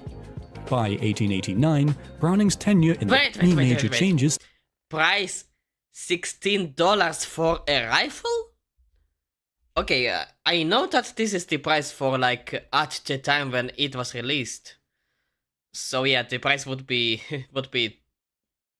very different if it was today's money. Maybe, I don't know, $500, maybe even more, who knows. But damn, looking at it right now with the 2026 brain, $16. If it was today $16, it would be a fucking super cheap, way too cheap. But way too delusional. To the design. By 1889, Browning's tenure in the Peach State was over, and the 2 years his firearm fantasies had been flatlined would push John to cook even harder than he ever had before. Alright. While Browning had been on his holy hiatus, the French had done something good. For once, the introduction of smokeless powder completely changed the firearm game, increasing the velocity of bullets, but more importantly for our purposes, being much cleaner and thus allowing for firearms to utilize much more complex mechanisms. Another interesting quirk of smokeless powder was that 99% of the charge left the barrel as a gas, something Browning was keen to experiment with. Having been beaten by Hiram Maxim to build the first machine gun, John settled for the next best thing, the first gas-operated machine gun, which he began work on following a shooting competition upon his return to Utah. Within a single day of thinking of making such a weapon, Browning, with some help from his brothers, had a working prototype. It was nowhere near ready for any kind of serious production, but the prototype had merit, and with some 10 months of intermittent work, the gas-operated gun, weighing a fifth of Maxim's design, was ready to take on the world. Damn. The only problem that remained was finding someone who gave a shit. Winchester was out of the question immediately. If a pump-action shotgun had been too much of a deviation for them, a radically new and unproven machine gun was never going to be of interest. Fair. But luckily, Connecticut is about the size of a dumpster. Let me just read it all. Fairfield 1%. Litchfield, hey, we got drugs. Hartford, fuck, we got that. Go to Hartford. Toland doesn't actually exist. Windham, racial majority. Cows. New Haven, the Havens. Then one big town. Middlesex. Cowboy Yankees. And the last honestly just going to be of interest. And the But last luckily, one? Connecticut Basically, the New London, basically is its about the own size of a dumpster. state. God damn, Connecticut is very interesting. and honestly just about as appealing. This meant that Colt, another of the several firearm companies based in the Constitution State, were well aware of Browning and his largely untapped potential. Colt would set up a demonstration of the new machine gun at their factory in Hartford, where it would be stress-tested over 1,800 rounds. Damn. 3 minutes and several hearing loss diagnoses later, the test would be over, Browning's new machine gun having fired all 1,800 rounds without a single malfunction. 1,800, as in 1,800. I was thinking 800 as in 800, not 18. Goddamn, it's even more impressive. Now you might be thinking, wow, that's pretty impressive, John must have been pleased. And you'd be wrong, stupid. Despite the immense success of the test, Browning's machine gun got ridiculously hot. Like, hot to the point that some of the lead in the bullets melted Is it supposed to do that? as it flew out of the barrel, which itself No, I don't know how I didn't see that coming. had turned from black to red and then to blue over the course of the test. Shit. Which, funnily enough, is what happens when you incorporate absolutely no cooling system into your machine gun. Right. Like, I know this is a video glazing John Browning, but come on, why would you do that? So, for the first time, Browning refused to sell his firearm, opting instead to keep refining the design. And as Good the idea. 1890s progressed, several Browning designs would prove pivotal in firearm history. By the time the 1890s rolled around, Winchester was purchasing so many Browning-designed firearms that the brothers joked that every trip they made east was a raid on the Winchester treasury. And honestly, they weren't far off. Yeah. By 1900, Winchester would purchase 34 Browning-designed firearms it would never produce for $10,000 each in 1890s money. Damn. Which honestly makes me think that the meetings between Bennett and Browning would just consist of John threatening Bennett with whatever gun he'd designed that week until he bought it. Back in reality, however, Winchester would pump out new Browning-designed firearms like crypto grifters pump out new rug pulls. Damn. The first was the Model 1892, a simpler, cheaper pump out me new read. rug pulls. The first was Over 1 million units were produced. Sales were greatly impacted by the Great Depression, and production would end as the US entered World War II. Winchester Model 1892. Oh wait, that's the lever action. Damn, over 1 million units. That's a fucking lot. the Model 1892, a simpler, cheaper version of the Model 1886 designed to fire smaller ammunition, and a rifle Browning had promised to build in a month, or Winchester could have it for free. Go figure, he received a $20,000 check a month later. The next was the Model 1893. Wait. He did it for a bet? Wait, let me listen to it again. And a rifle Browning had promised to build in a month, or Winchester could have it for free. Go figure, he received a $20,000 check a month later. John Browning, the absolute Chad. The next was the Model 1893, the pump-action shotgun Browning had proposed to Bennett several years prior that would be greenlit following the success of the Spencer 1882. But this would feature a major design flaw, namely And the that gun is? occasionally painting the faces of its users with burning powder, and thus didn't sell too well. Following that Shame. disaster was the Model 1894, More than 7.5 million units sold, referred to as the ultimate lever action design, still in production today? Holy Jesus. another lever-action repeater, Holy Moses, let me correct myself. this time to fully replace the Model 1886, and oh boy did it ever succeed at that, becoming possibly the most famous hunting rifle of all time, Yeah. and remaining in production to this very day. Unsatisfied with creating one of the best hunting rifles ever, Of course. Of course, he wasn't satisfied. Browning would then create the Model 1895, yet another lever-action rifle, this time with an internal magazine. Damn, it looks sexy as hell. The rifle finding itself fighting on the front lines of several conflicts around the globe for the next half-century, as well as being Browning's last lever-action design for Winchester. Think it ends there? No, you fool. Browning then finished the first gas-operated firearm, fixing the cooling issues at the cost of beefing up the weapon and selling the design to Colt, who would produce it as the Colt Browning M1895. Nice. Despite its importance in firearm lore, this was one of the least successful designs Browning ever made, being difficult to clear and prone to note, a lot of this came down to magazines needing to be loaded with painstaking care or they would become incredibly unreliable. Oh, yeah, that makes a lot of sense. jamming in the hands of poorly trained troops, who just so happened to be its primary users. Oh, and remember that unsuccessful pump-action shotgun from like 2 minutes ago? Yeah. Well, Winchester, notably without Browning's help, would revise the design and birth the legendary Model 1897, better known Winchester. Fucking hypocrites. Help would revise the Hypocrites. I forget the T all the time.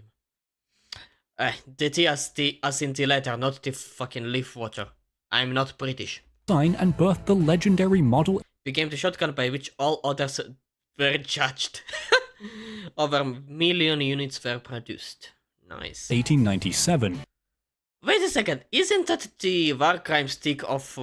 isn't that the trench sweeper?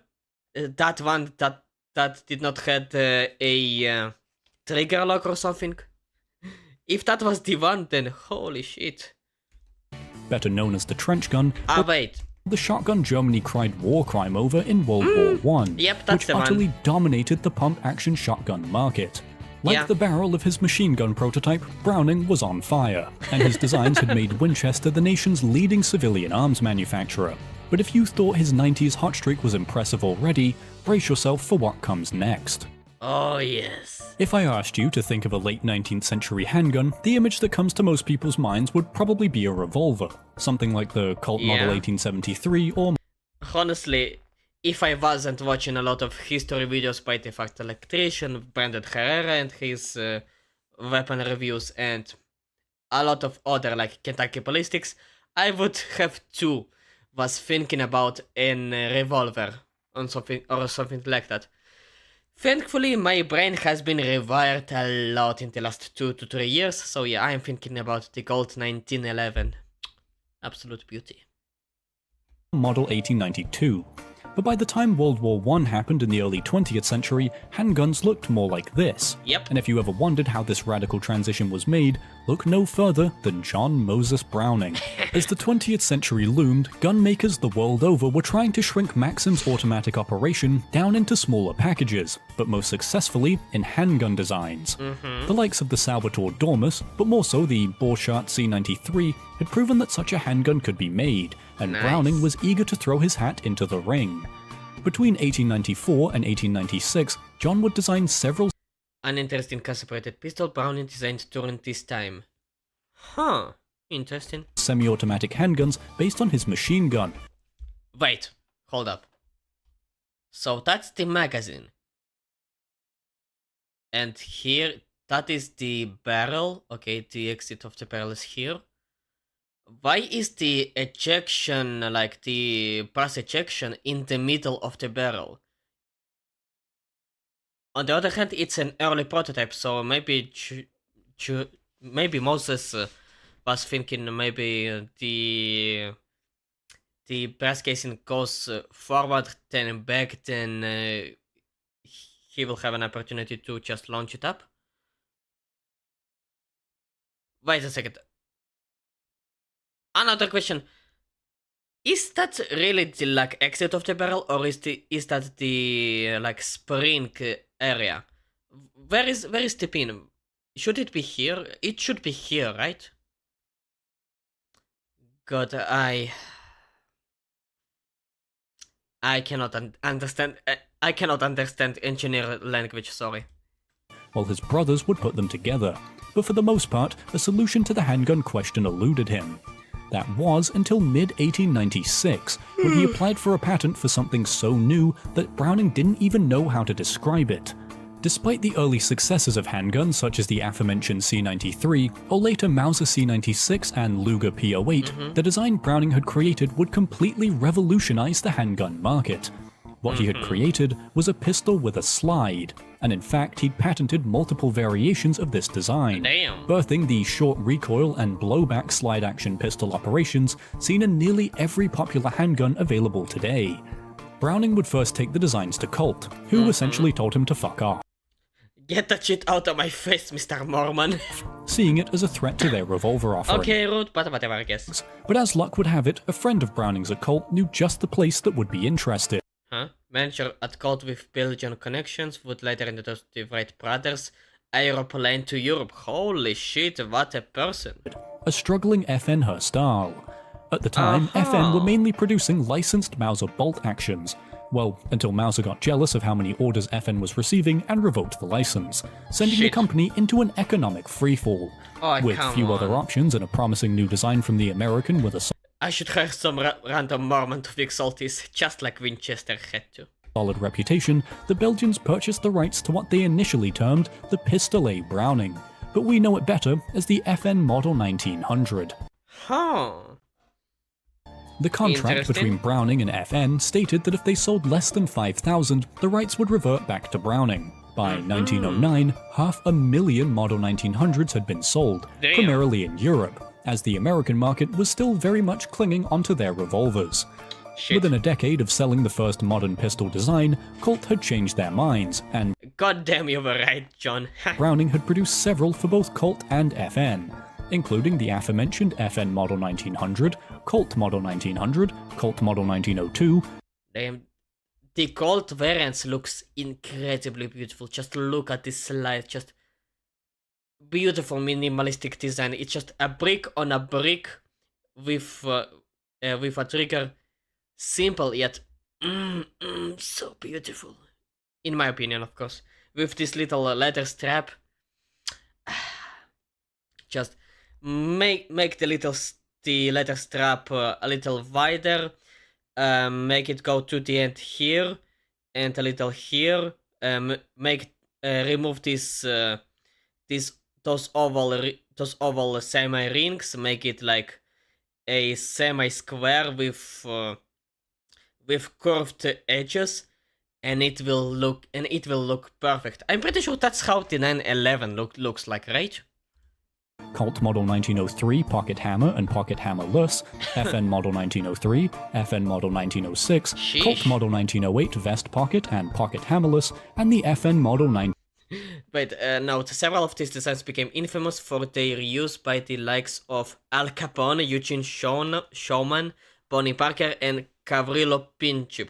I do not know the rest of the names, but I heard who's Al Capone is, like this one mafia guy, right? Or was it a narco baron?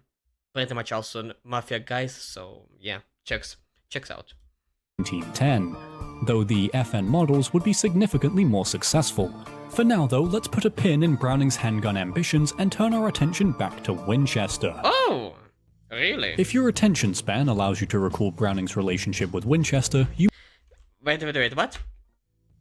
If your attention span allows you to recall Browning's relationship with... Yeah, I know you secretly watch this shit. And no, I don't. No, I don't at all. But I do remember that Browning's relations with Winchester were kinda complicated. Like, they disagreed a lot on a lot of things, and Browning was pretty much selling them a lot of designs as if Winchester was taken hostage. Winchester, you may remember that things had gotten a little testy when John first proposed building a pump-action shotgun. Yep. Well, as the 20th century neared, this partnership again took a turn for the worst. What? In 1894, Browning, hot off of finishing his machine gun, unsurprisingly sought to build another brand new weapon. I gotta build some new shit, alright. This time an auto-loading shotgun, showing his brothers a few designs, but by the next year, his attention had turned to the aforementioned semi-automatic pistols. On his return from his first trip to Belgium in 1897, Browning would revive his auto-loading shotgun, putting together a prototype utilizing a toggle link action similar to that of the Maxim machine gun and Ballshot C93. Okay. Though, unlike the unwieldy C93, it was shrunk down to be practical.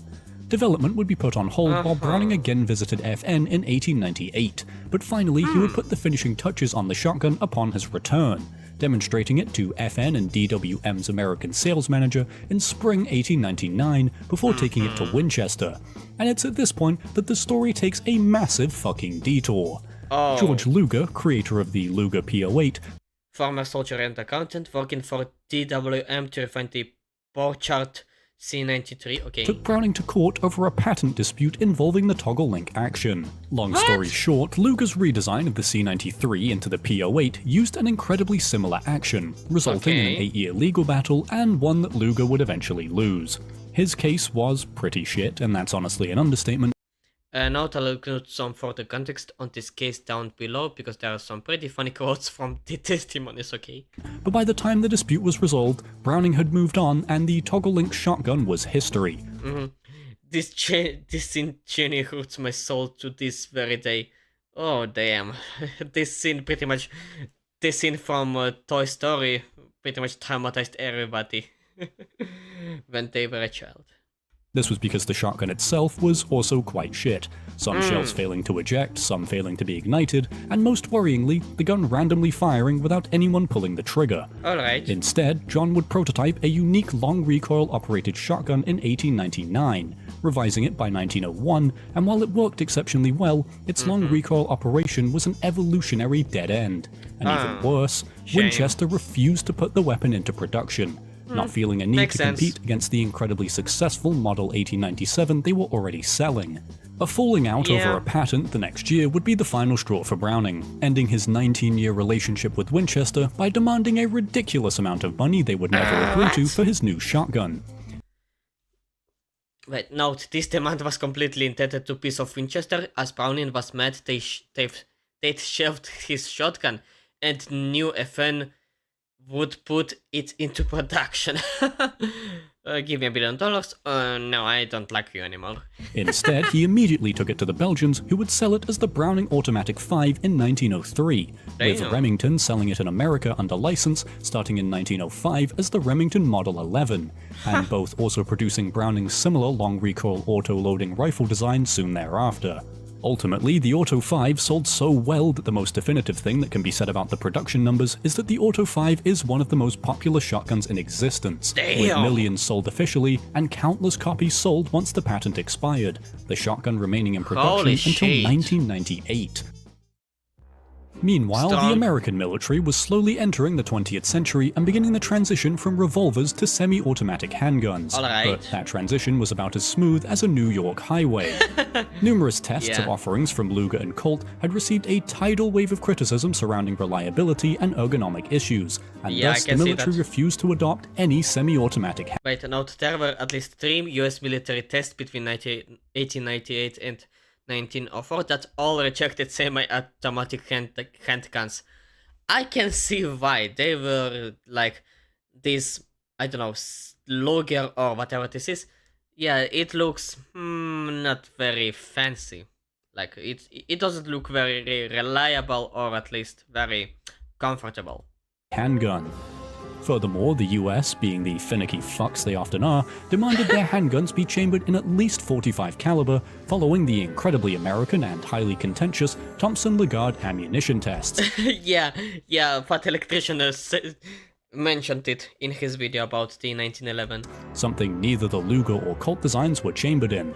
Given how stubborn the US military is, the .45 caliber requirement was non-negotiable, prompting Browning, in partnership with Colt, Union Metallic Cartridge, and the Army, to spawn God's Caliber, .45 automatic Colt pistol, or .45 ACP, weighing twice as much and producing twice the power as the US's previously favored .38 caliber round. By 1907, a new round of tests was underway using the .45 ACP cartridge. this time featuring the new Browning-designed Colt Model 1905, a now highly sought-after 45 caliber Luger, and an offering from Savage Arms, though again, it was a shit show. The Army declaring that none of the pistols had reached such a stage of perfection as to justify its adoption. Luger would drop out soon thereafter, already at production capacity with orders for its 9mm offering from several European nations, leaving just the two Americans, Savage and Colt. Browning would redesign his pistol several times over the next few years, shortening the barrel, further angling the grip instead of it being almost vertical, and changing the barrel's internal mechanism to tilt the muzzle upwards as the slide moved back after firing. Overall addressing the critiques from the military and simplifying the production for Colt.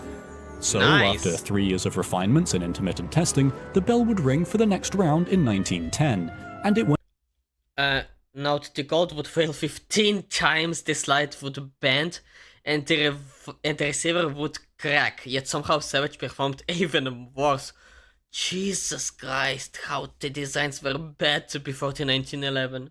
Went even worse than it ever had before, forcing yet another win. So, after 3 years of refinements and intermittent testing, the bell would ring for the next round in 1910, and it went even worse than it ever had before. So that model still wasn't the 911. It still was... It was that shitty. Holy fuck. Forcing yet another redesign of the pistols. No shit. Finally, in 1911, the winner would be decided following a 6,000 round stress test, and if you've been here before, you already know where this is going. The Savage design failed some 30 times, while Browning's design had none, being adopted as the handgun that needs no introduction, the M1911. The rest, as they say, is history, though I will add that the tilting mechanism Browning added after the second test is now, along with the slide, a common sight on many modern handguns. Nice. So, where do you go after dominating much of the firearm market with several all-time great weapons? It's easy, you go into machine guns. Of course you would. Well, the world had changed dramatically by the time the M1911 had entered service. The so-called beautiful era was going the way of the dinosaur as Europe's armies began gearing up for their next scheduled pissing contest, and Browning would soon capitalize on the new conflict. While seen today as the most powerful military in the world, the US's capabilities in the early 20th century were less than ideal. The lackluster response to the 1916 Pancho Villa raids demonstrating just how poorly equipped the US was, especially in terms of their machine guns. At the time, the US was fielding the French-made Bene Merci machine rifle, using it nicknamed the Daylight Gun as it was never impossible to operate in the dark. Yeah, I can kinda see why it was impossible to operate in the dark. Question, what would you do with an inverted creep like that? Would you sit on this gun? Like, you would sit on this shit? What is that supposed to even be? I have no idea. It to provide both sustained suppressive fire from a stationary position, as well as providing mobile supporting fire for advancing troops. And as with most firearms that try to be too many things, it was a disaster, being difficult and complex to make, overheating quickly, and being awkward to use. The First World War was in full swing by then, coincidentally kicked off by an assassination carried out with a Browning handgun, sparking the idea of so-called walking fire to break the trench stalemate, which is exactly what it sounds, guys walking across no man's land hosing the enemy down with automatic fire to breach their trenches. Refusing to stop cooking, Browning would produce designs to address both of these. Browning also created the Colt Woodsman during this time. Looks pretty decent, to be honest. Situations, the first being the water-cooled Model 1917. Browning had actually been working on this design since 1901, revising it by 1910 between his other projects, and having a working prototype by 1915, which he would again give to Colt for testing with the Army, and surprise surprise, it dominated the testing. The Model 1917 is often forgotten, however, as it was immediately overshadowed by Browning's next design, the Bar.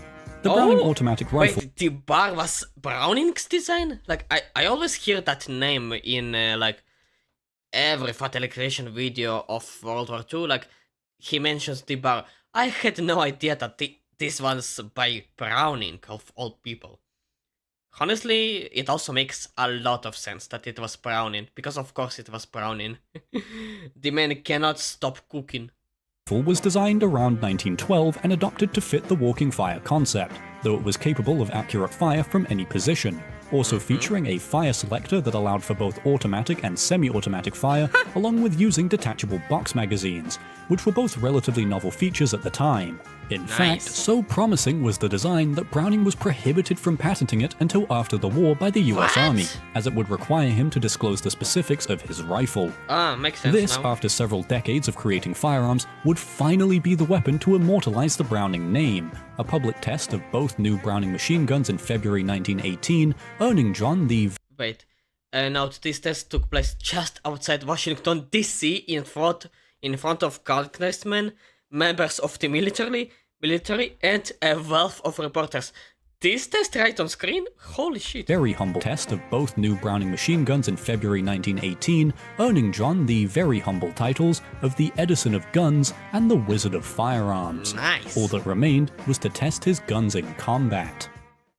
Alright. As much as I want to make a snarky comment about the Americans refusing to get involved in World War I for 3 years, we're going to move past that and keep talking about Browning's guns. Yep, For their makes numerous sense. military-adopted weapons, the Brownings had been diabolically robbed by the government, paid What?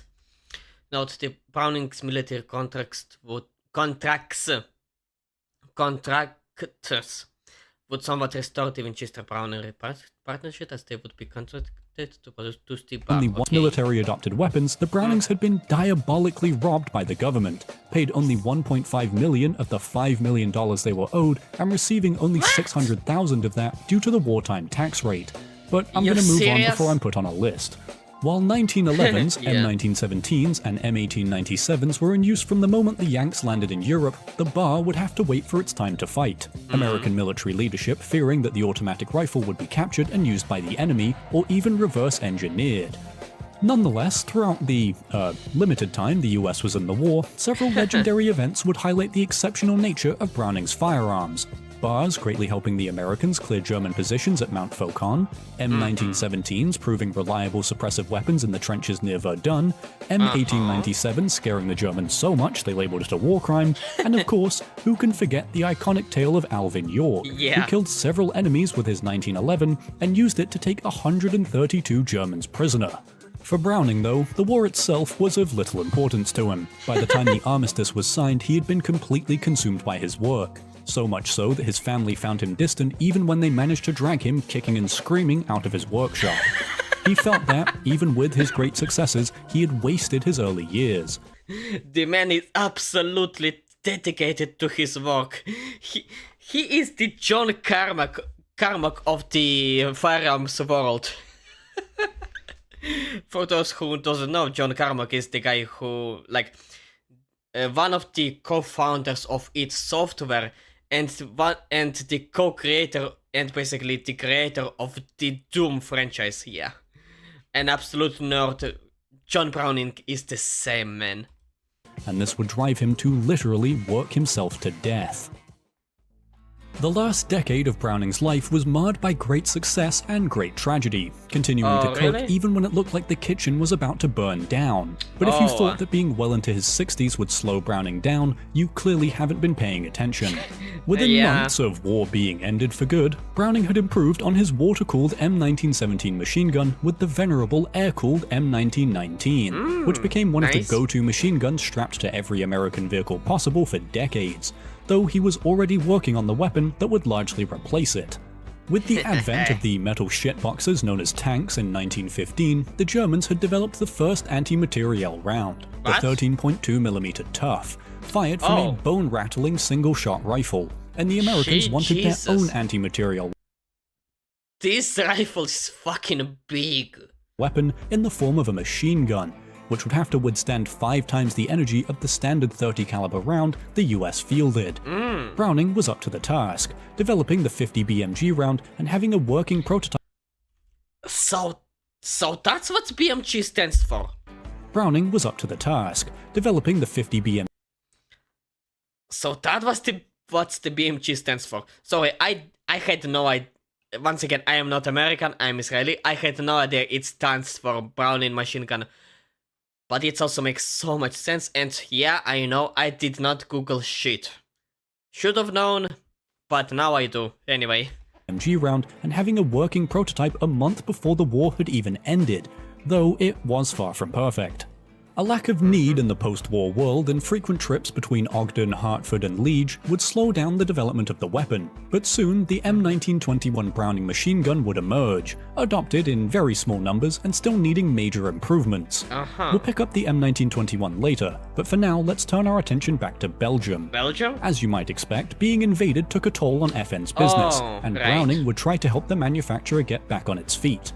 His first two attempts would both be about as useful as the cope cages on Russian tanks, one being a .22 caliber pump-action rifle known as the FN Trombone, which had several parts prone to just self-destructing, and then an over-under shotgun known as the FN Superposed, which, while it was a solid design, was overly complex for the war-torn company who needed something cheap and easy to make, so they told him to fuck off. Okay, well, that's not quite accurate. Instead, they would ask Browning to design a new modern handgun with double the magazine capacity of previous models. Browning was skeptical of the reliability of a higher capacity handgun magazine, but after Diudon Save proved a double-stacked magazine could work well in a modified FN M1903, John got to work. By now, you might be wondering what that great tragedy I mentioned a moment ago was, and it's here that it struck. Both John and Matt's sons would be arrested for murder in 1923, having shot the husband of John's daughter Elsie in self-defense at the height of a messy divorce. And while both men would be found not guilty, the whole shit show that unfolded would tarnish the Browning name. And even more tragically, may have caused the heart attack that killed Matthew Browning during the trial. These events would drive John even deeper into his work, patenting the Browning High Power, an updated Superposed, an improved 50 cal machine gun, a bar revision, a 37mm autocannon, and even an early assault rifle that has been lost to history among the 19 patents he filed between 1923 and 1925. The indomitable Browning would He's a workaholic, holy fuck, even in his twilight years. Continue his frenetic pace, and while working on the Browning High Power in 1926, he would suddenly die of heart failure in his son Val's office at the age of 71. Oh no. Even though his body had failed, somehow he stayed cooking, his high-power pistol being finished by the aforementioned Diudon Save, which would popularize the double-stacked magazine design and become one of the most successful pistols in history. And the M1921 50 cal machine gun ultimately being developed into the legendary M2 Browning, a machine gun that remains in use to this day with no sign of being replaced anytime soon. Finally, his Superposed shotgun would be finished by his son Val, and his 37mm autocannon would also be completed, though neither would reach the success of his previous designs. Shame. The world had lost its most prolific arms designer, but the legacy Browning left continues to live on a century after his death. Definitely. How do you quantify a life like that of John Moses Browning? In all honesty, his contributions to the world go beyond anything words can fully encapsulate, but I'll give it my best shot. Browning is credited with the design of over 120 weapons and ammunition, selling literally countless amounts of them both before and after his death.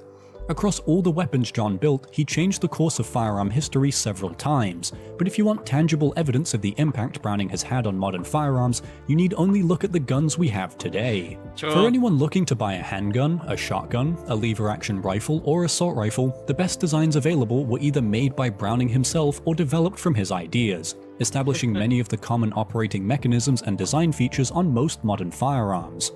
For militaries looking to purchase machine guns, the M2 remains a staple of armed forces the world over, and FN's incredibly popular MAG is a modern development of the M1918 bar's operating mechanism. His designs and those based on them have dominated the firearm market for over a century, the likes of the M1911, M1897, M1894, High Power, and Auto 5 still being highly popular to this day. As much as Browning's designs have become famous for their military use and wrought havoc throughout the world, John's pursuit of perfection in firearms was as much about ending war as it was about advancing our ability to wage it, viewing it as a patriotic duty to invent and the perfection of firearms as the ultimate end of warfare itself. Simply put, if there were going to be wars, there would need to be guns, and Browning set out to build the best. Look at any conflict over the last century, and somewhere in all of them, you will find soldiers carrying Browning-designed firearms. Undoubtedly, Browning changed the landscape of modern firearms, helping cement four of the biggest names we associate with the industry today: Winchester, Colt, FN Hostal, as well as Browning's own name, along with revolutionizing the designs of nearly every type of firearm. With everything he achieved in his 71 years of life and the lasting legacy of his inventions, I can confidently say there never has been nor will be another like the legendary genius of John Moses Browning. Beautiful. As I said in the intro, there is much more to Browning's story than what I've covered here, and if you're interested in learning more, the sources I've used are linked below. But I just wanted to say thank you for watching. I hope you all enjoyed this dive into the many firearms of John Browning, and I'd love to hear which of his weapons you like the most or think is the most historically significant. A video on the bar will be coming next, and the vote for the next firearm is live in the community tab. That's all I've got for now. Thank you again, and I'll see you all in the next one. Thank you for the video, Harold. It's a wonderful video, and I will definitely look into the books and shit. Wonderful, and as if what is, at least in my opinion, the most impactful invention, well, it's definitely the 1911, because, like, once again, while he perfected the machine gun and created the M250 called Medus, still machine guns were already a thing for a while. Moses just perfected it, just aced it. But to create, but just to revolutionize an entire type of firearms with the 1911, this is an absolute legendary feat. Like, this is an achievement of all achievements. Like, he did had a significant part in shotguns. He made the legendary Medus, but the 1911, most impactful of all of them. Absolutely wonderful. Okay, let's read the comments. Browning single-handedly boosted firearms tech 100 years. True. The fact that you literally can't open your eyes in a gun store without seeing a Browning design is all the proof you need that he was the most prolific gun designer of all time. True. Absolutely true. Blessed be the tools of Saint Browning, whose calibers are potent and whose actions are smooth. Blessed his soul in heaven. Oh, wonderful. Let me chug up a little bit of water.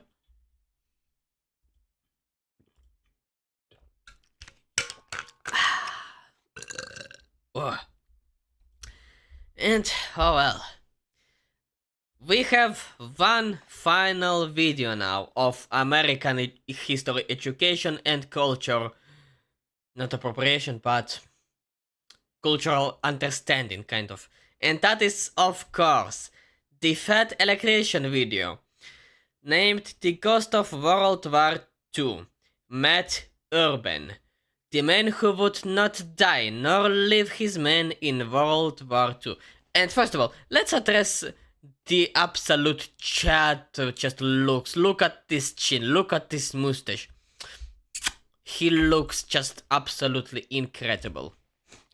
Okay, now let's watch the video. An entire hour-long video. We will be here for a while, at least for 2 hours, I believe. Hopefully not.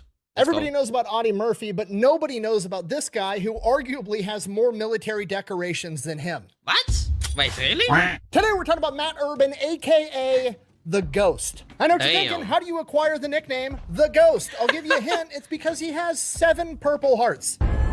What? The man was legit 7 purple hearts, it's...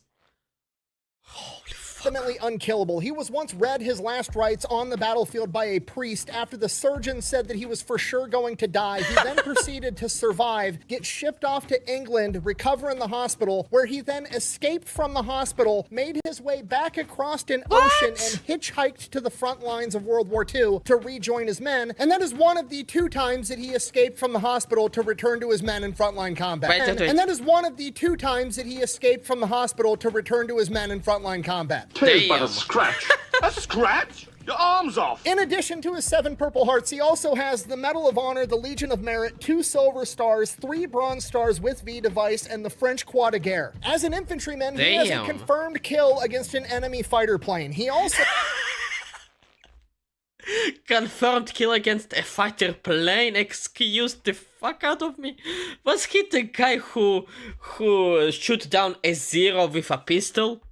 Has 2 confirmed kills on enemy tanks that he took out by enemy fighter plane. He also has 2 confirmed kills on enemy tanks that he took out by himself on foot. He once participated in an amphibious landing, which to be fair doesn't really sound that impressive until I tell you that he didn't do it in a Higgins boat like everybody else. Him and his new buddy Al Shellbach made the amphibious landing by themselves inside of a fucking rowboat for reasons that we're going to get into right after a word from our sponsor. And right after I will be in a Barcelona Tron for a minute. Give me a second.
Alright, I am back.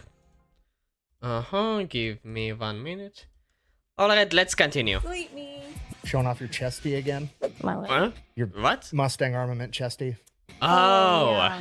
I got something so it's kind of quiet for kids' is nap time. Yeah, where did you get a suppressor? You can't just buy those. Really? Don't worry about it. What? No, I have to worry about it. It's like legalities and stuff, Hannah. It's like not really. Don't really worry about it, you know. Just say you found it in a trash can in Brandon's neighborhood, you know. a little Wayne quote. Little Wayne quote. What? Real G's move in silence like lasagna? You're a housewife. All right, you guys on the internet aren't floating. I'll give it and my email address. Are you alright? Back to the video. Which this data again after the stories.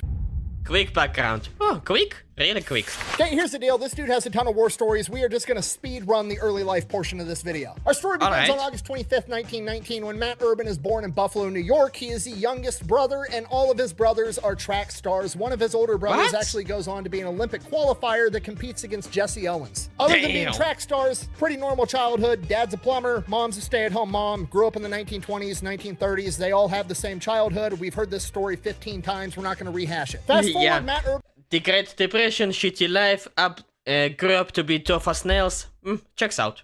Goes to Cornell University. He's running on the cross-country team, and he's working 5 part-time jobs to pay for tuition. Apparently, he wasn't busy enough, so he decides to go out for the boxing team as well, and due to his outstanding endurance from being a track star, and as well as just being a natural athlete, he excels at boxing. He's able to box equally as good, conventional and southpaw, and he rapidly becomes known as the one-man boxing team because he competes for Cornell at 165 pounds, 175 pounds, and heavyweight. He's so good that to get him to compete at heavyweight, they had to stick lead weights inside of his trunks so that he would make weight. Despite that, he becomes God damn, he was an absolute unit already. Becomes a champion in all 3 weight classes. His junior year of college, it becomes pretty obvious that America at some point is going to be entering World War II, and he's going to get drafted, so he figures, hell, I'm just going to go ahead and join the ROTC program right now and start training, so that's exactly what he does. He then goes on to graduate college in 1941, immediately gets commissioned as an officer in the United States Army, becoming an infantry officer in the 9th Infantry Division stationed at Fort Bragg. From here, pretty standard stuff. He's a platoon leader, training up his infantry guys, getting ready for the war that they know is coming, but Matt's a workaholic, so he also volunteers to be the regiment's morale officer, where he goes and starts a basketball team and a boxing team for the 9th Infantry Division. And from here, that's what he's doing for months. He's doing infantry training during the day, he's being a boxing coach at night, and this just keeps going on and on and on with no break in sight. And then finally, in December of 1941, he finally gets a weekend pass. So obviously, he and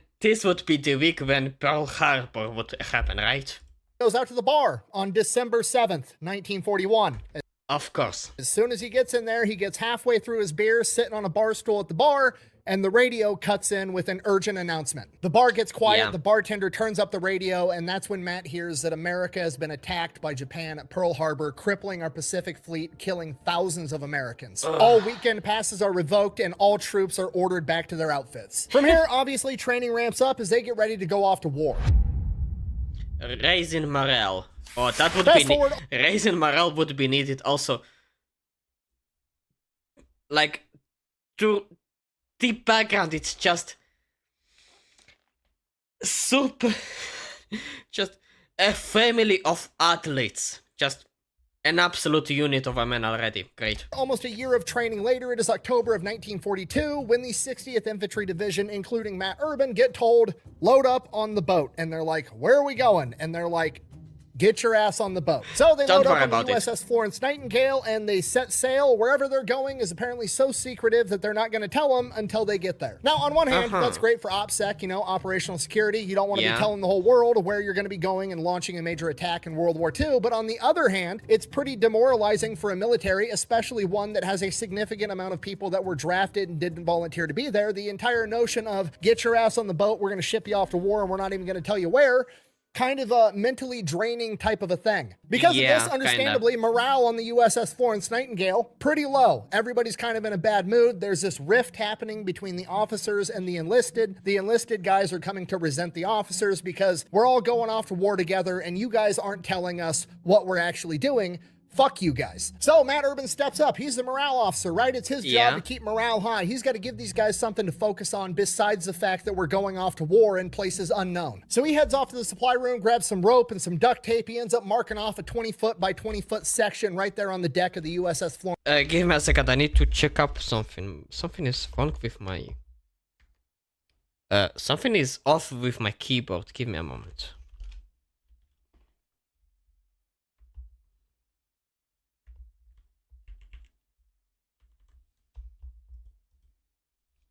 I cannot figure it out. You know what? I will figure it out later. Florence Nightingale and making a boxing ring. He then proceeds to walk away, goes up the stairs, he's standing on the deck on the control tower and just watches and waits. And sure enough, within 15 minutes, a crowd has amassed and people are having boxing matches right there on the deck of the Florence Nightingale. Nice. Everybody's laughing, they're gambling, they're having a good time. His plan worked great. This is a humongous boost to morale. Then things go a little bit sideways because the next natural progression happens. Everybody wants to know who's the best at boxing. So then it turns into... we're going to have boxing matches, and if you win, you stay inside the boxing ring. They're having 3-round matches. Guys are getting rotated in and out as they win or lose, and then eventually this one guy comes in, one big dude named Al Shellbach. Apparently, he was a professional heavyweight boxer, and he proceeds to get in the ring, and nobody's able to get him out. He's knocking out absolutely everybody. At which point, it turns into everybody's going to pitch in money, and whoever can actually knock Al Shellbach out of the ring is going to get this huge pot of cash. People try. Nobody can do it. He knocks out absolutely everybody, and it gets to the point. Full stop. My webcam just died. Give me a second.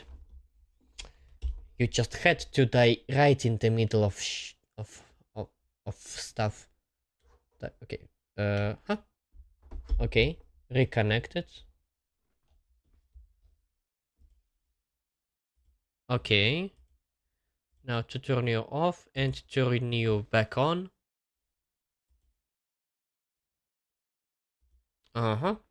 Yep, now we are good, we are back in business. Okay, let's continue.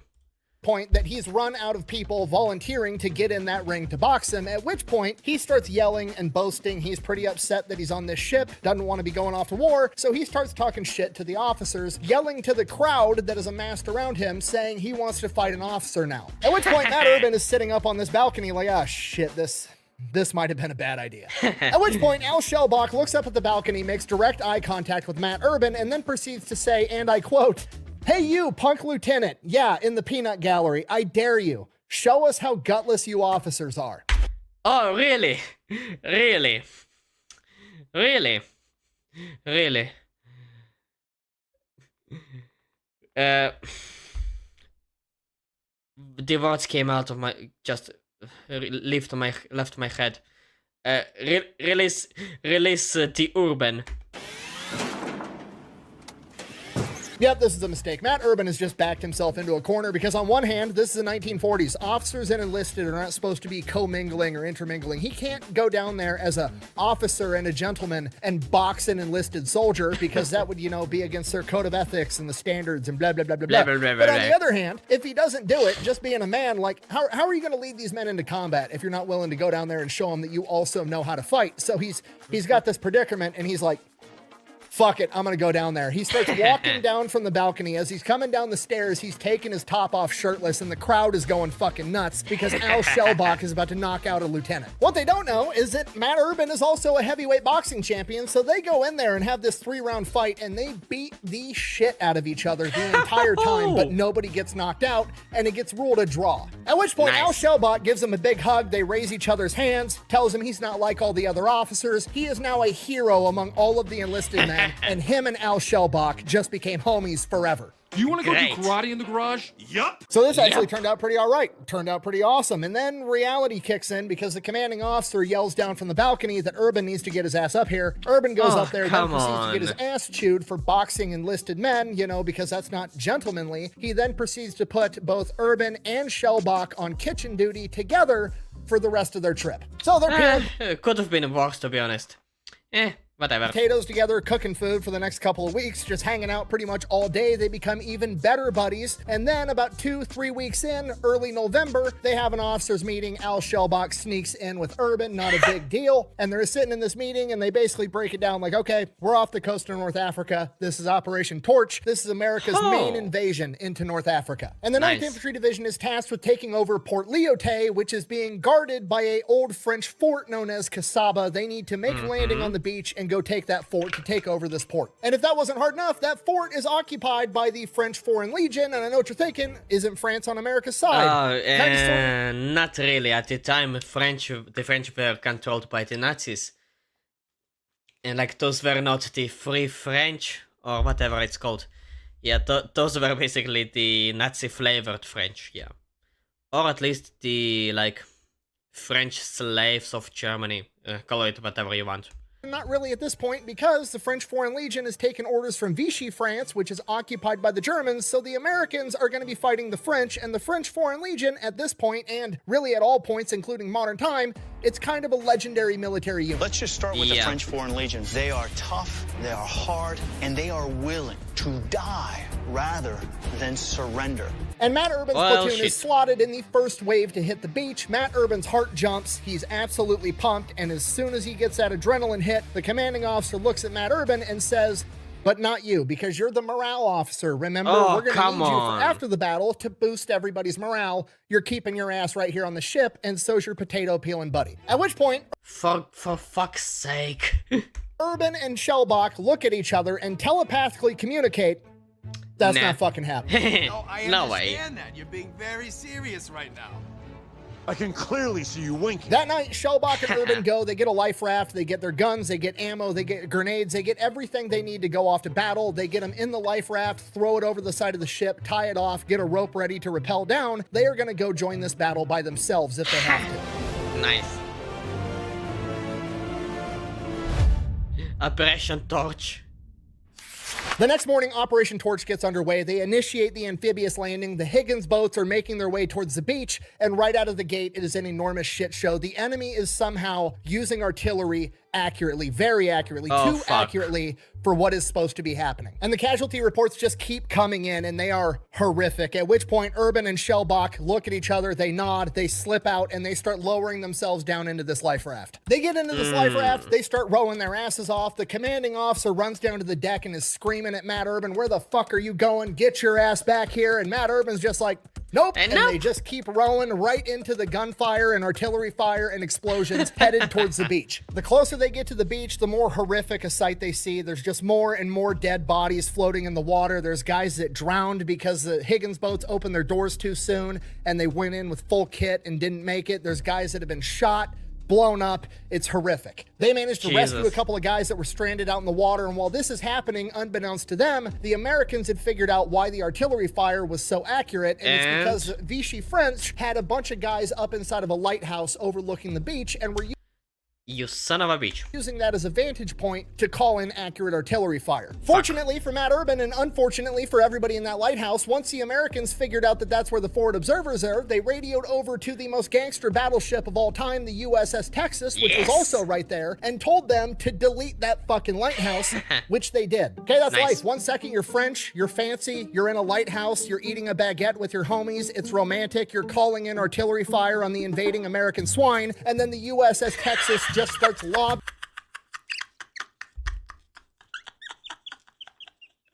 Okay, that is the most absolute gangster just photo of just picture of the USS Texas and its crew. Those are Marines, all right. 1,500-pound freedom suppositories at your structure, and then you wake up dead. How the hell do you wake up dead? Because you're alive when you go to sleep. Matt finally makes it to the beach. All the men have already advanced like 100 yards further. He's running, trying to catch up to him. He's dodging gunfire. There's bullets whizzing past him. He gets about halfway there, and he sees that there's some private laying down inside of a crater, huddled up, not knowing what the fuck to do. He dives into this crater. This kid's freaked out, doesn't know what the fuck to do. He's having a panic attack. It's Private First Class Grabski. It's a kid from his platoon. He grabs him, get the fuck up and let's go, and they continue to advance towards the objective. He almost makes it to the spot where the men are pinned down in front of him, and then a humongous artillery explosion happens right in front of him where those men were. He dives to the ground with the private, and rolling up next to him comes a human head.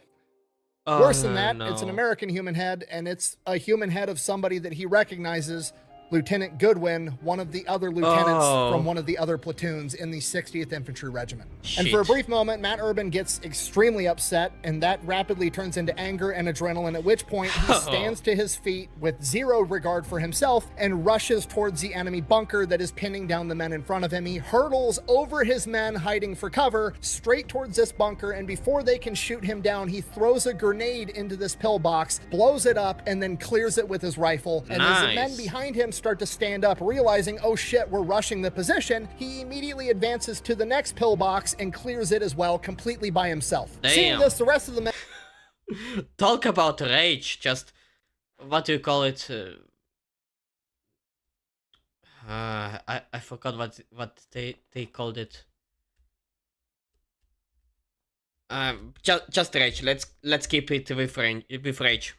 That's it. Men jump into action, and the American forces manage to clear out all of the pillboxes and trenches surrounding this French Fort Casaba. Now the Americans basically have this fort surrounded. There's no way that they can break in. They don't have tanks. They don't have any heavy artillery yet. All they have is small arms and grenades, and this French fort has these massive doors, humongous thick stone walls. They have no way to break in there to fight them. And from here, it turns into like a pitched siege warfare for the next 3 days. The French will open the doors, try to launch a counterattack. The Americans mow them down, and they're just kind of stuck there waiting for one side to give up. And in between these counterattacks, there's just these huge lulls. And by the end of the first day, Matt Urban remembers sitting down inside of a trench, watching the sunset, thinking to himself, this place is beautiful. This is not somewhere where you're supposed to be fighting a war. Next day, same thing, pitched battle. There's counterattacks here and there, but between there's just hours of these huge lulls where everybody's kind of sitting around, eating food, doing nothing. Eventually, the French launch a massive counterattack as the doors to the fortress open and 3 French tanks roll out and immediately get blown up with bazookas. They immediately shut the doors again, and now everybody's just kind of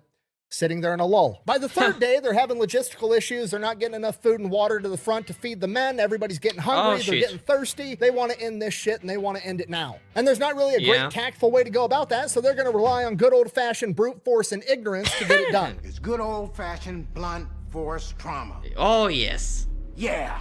Let's start building some hurting bombs. They grab all the bazookas and bazooka shells that they have. They send a group around to the rear gate. They're at the front gate, and they coordinate a time, and they just start shooting fucking bazookas at the gates until they break them off their fucking hinges and swarm the entire fort. Nice. Kasserine Pass. What?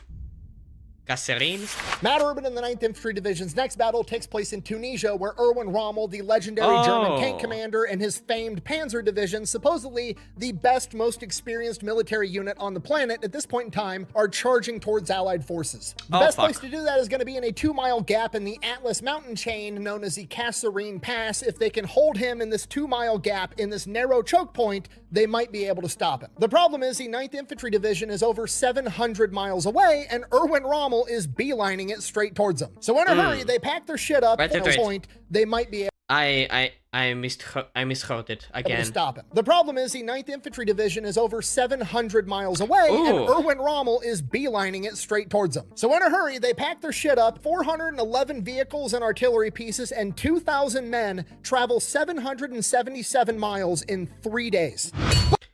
Jesus! In 3 days, like 777 miles. It's like 777 multiplied by 1.6. It's like it should be well over 1,200 kilometers. Holy fuck! Like even today, like a week ago, me and my dad, we were getting a new cat.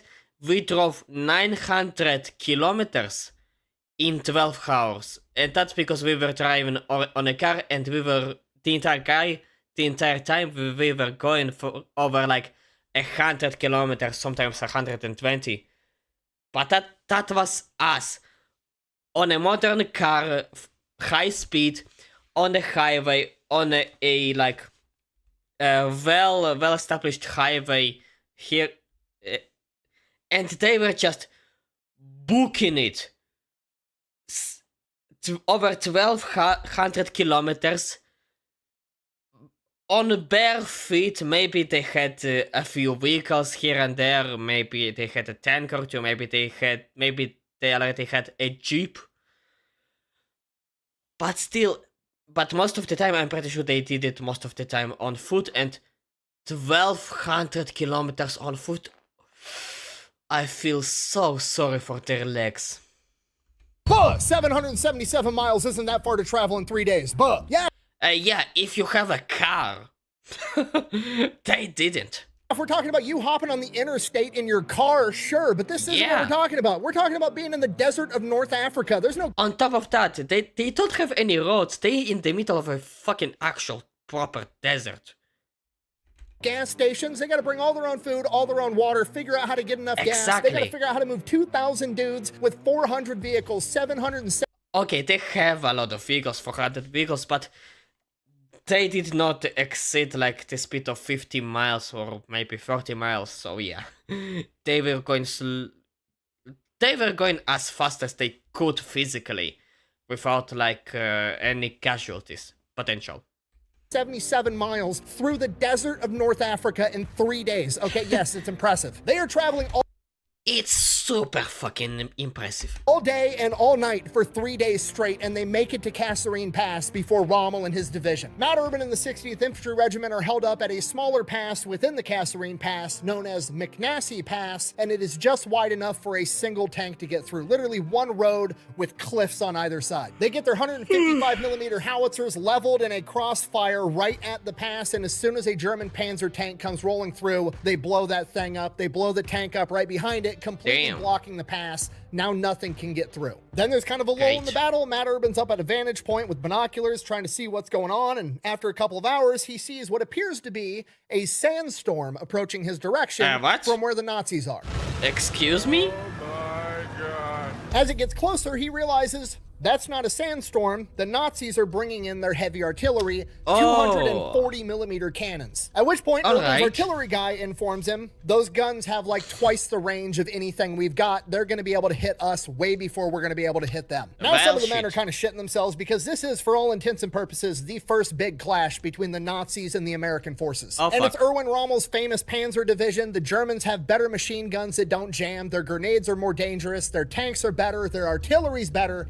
It's not looking good. Despite that, Matt Urban tells his guys to calm down, dig in, we're fighting them right here. And within the hour, they start getting hit by German heavy artillery. They weather the storm. The Germans launch an attack. They repel the attack. They start hammering them with artillery again. The Germans launch another attack. They repel the attack. And this goes on for the next 72 hours straight. Matt Urban said that there wasn't a single second over the course of the next 3 days where there wasn't a shell inbound, and he was legitimately concerned that he or one of his men was going to suffocate from all of the dust that was being kicked up. They couldn't see shit. Despite that, they held the pass for 72 hours straight, and then it just stopped. What? eerie silence and just the ringing of the tinnitus that they all now have. Matt Urban climbs up to a vantage point with his binoculars and sees the Germans are retreating.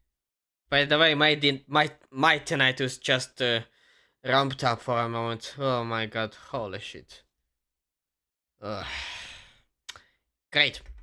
Rommel has exhausted his ammunition and supplies and is forced to retreat. It's been like 3 straight days. The boys were hungry, they're tired, so Matt picks out a couple of people to set up guard and watch, and everybody else is just supposed to grab some food, eat, and take a nap. Matt Urban gets that going. He finally goes, gets some food for himself, sits down, starts opening up a can of sea rations when one of the guards comes running up that there's a raiding party headed their direction from behind them. Oh, come on. Okay, now he's pissed. At this point, the Germans are just trying to starve him to death before they can actually shoot him.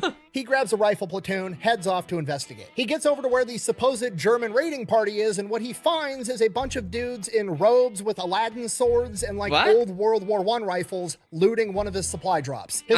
Muslims. Makes sense. His rifle platoon immediately opens fire, shooting some of them. The rest scatter off into the tall grass. They all disappear. Matt orders his men not to pursue them. They're clearly not a legitimate threat. Off into the tall grass. They all disappear. That was me. Sorry. Matt orders his men not to pursue them. They're clearly not a legitimate threat. It's turning into a long day. He's got the Germans trying to kill him over here. The Tuscan Raiders are behind him trying to steal all of his shit. He just wants to eat his food. He goes back, he eats some food. A couple hours later, he gets woken up by a guard again. Sir, there's a civilian approaching from behind us. And Matt's like, oh, okay. Oh, come on. Fine. He goes out, he meets with the civilian. It's somebody that can kind of speak broken English. Basically, the village that the people that just raided his supply depot are from, some of them got shot and they want medical aid. Okay, and just so we're all on the same page, in World War II, this is not a normal thing. This is not like Iraq, Afghanistan, where we're an occupying force. We're trying to win over hearts and mind and go hand out the kids candy and medical aid and all kinds of shit. Like, this is not a standard thing to have happen. Which is why none of Matt Urban's guys want to do this, because they think it's a trap, because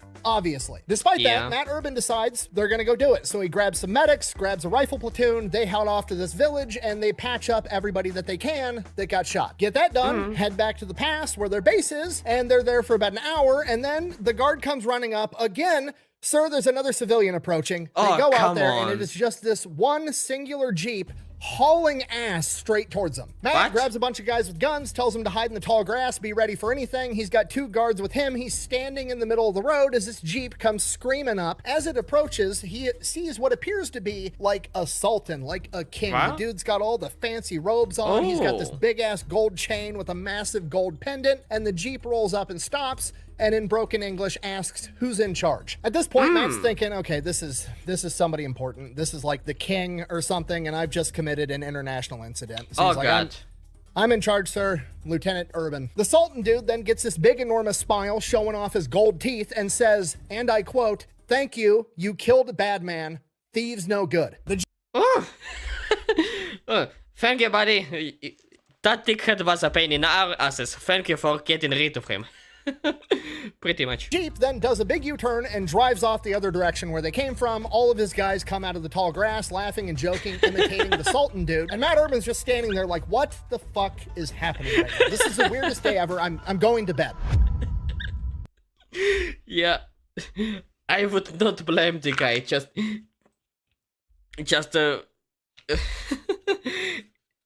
oh, this is the funniest time of my life.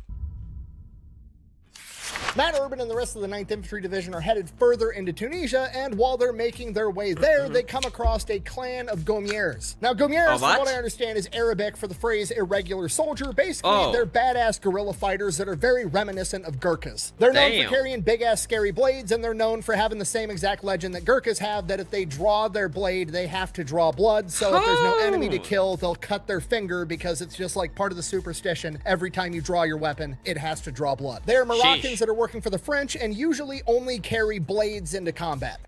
Moroccans, that is good. The fact that they are Moroccans, it's great. Because guess what? There are Arabs that I personally like, and then there are Arabs that I don't like. Guess which ones I do not like. The Moroccans, I do like them. They are awesome. And the Germans are kind of terrified of him because they're renowned for sneaking into German camps at night, slitting a bunch of people's throats, and wait, what? I lost the conversation, like, it's just like part of the superstition. Every time you draw your weapon, it has to draw blood. They're Moroccans that are working for the French and usually only carry blades into combat. And the Germans are kind of terrified of them because they're renowned for sneaking into German camps at night, slitting a bunch of people's throats, and overall just committing a bunch of heinous war crimes. Jesus. Louis Doyle, World War II veteran, France's most feared soldier, Snafu Dogs. Had crazy nuts. Didn't have no guns, but boy, they had the knives. And when they first went in, they paid them by the ear. 2 cents an ear. But hey, they're on our side, so Matt Urban wants to go say hi. He figures they've been operating in this area, maybe they know something that he doesn't. So he goes up to him, finds one that kind of speaks broken English, and just kind of asks him, like, Germans? And the guy just, like, frantically nods his head yes, and he goes, where? How many? And the guy just says, come. Hey, Jim. Not now, Come, Joe. Toby, my God. Get the hell out. The guy just says, come. Hey, Jim. Not now, Toby, my God. Get the hell out of here, idiot. And he takes off, so Matt Urban follows him by himself. And Matt Urban is struggling to keep up, which is impressive because Matt Urban is a track star, and this Gumier is just sprinting through this rugged mountainous terrain without making a single sound. And this goes on for miles, and then finally the Gumier just stops, and Matt Urban's like, catches up to the guy, and he's like, what's going on? And the guy just points, and off in the distance, there's a 8x12 cement building out in the middle of the desert. And Matt Urban is like, what the fuck is that? And turns around to talk to the Gumier, and the guy's just gone. Of course, he's disappeared. So Matt Urban turns his attention back to the cement building out in the middle of nowhere, and he just like kind of watches it for a little while, and then he sees that there's German patrols guarding it, so obviously it's something important.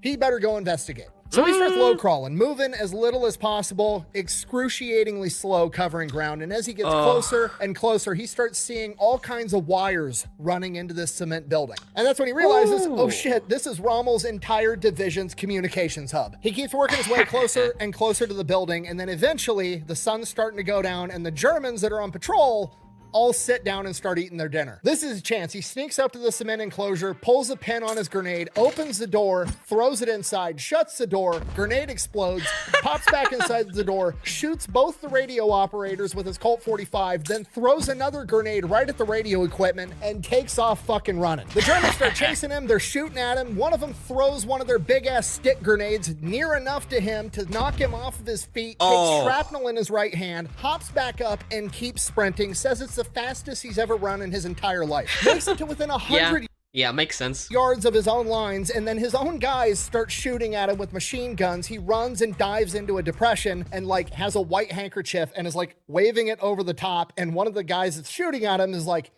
who goes there? And he's like, it's Urban, stop fucking shooting at me. So he makes it back to his lines, reports to his captain, explains to the captain what happened, and the captain is like, I don't know whether to court-martial you or give you a medal. The war is hard enough without you showing off constantly. You're fucking taking rowboats into amphibious landings. You're running off with Moroccan assassins to take out Rommel's communication centers by yourself. We're not going to talk about this. Go to the med tent, get your hand fixed. Good idea. Thank you. Urban and his guys continue further into Tunisia, heading north, and the terrain kind of shifts. It goes from, being a desert to being this like arid middle ground, and then it turns into this dense, arid forest type shit. It's just thick, dry brush everywhere. And in this new terrain, they come up to a mountain with a German stronghold on top that apparently has been fighting back the British for months. It's a steep terrain, there's brush everywhere, they've got machine gun emplacements up top inside of these stone bunkers. It's impenetrable. I've heard that before. But hey, somebody's got to go up there and take it out, and the chain of command at the 9th Infantry Division is like, I've got just the guy. Matt Urban, you want to show off? Go get it. Wait, who?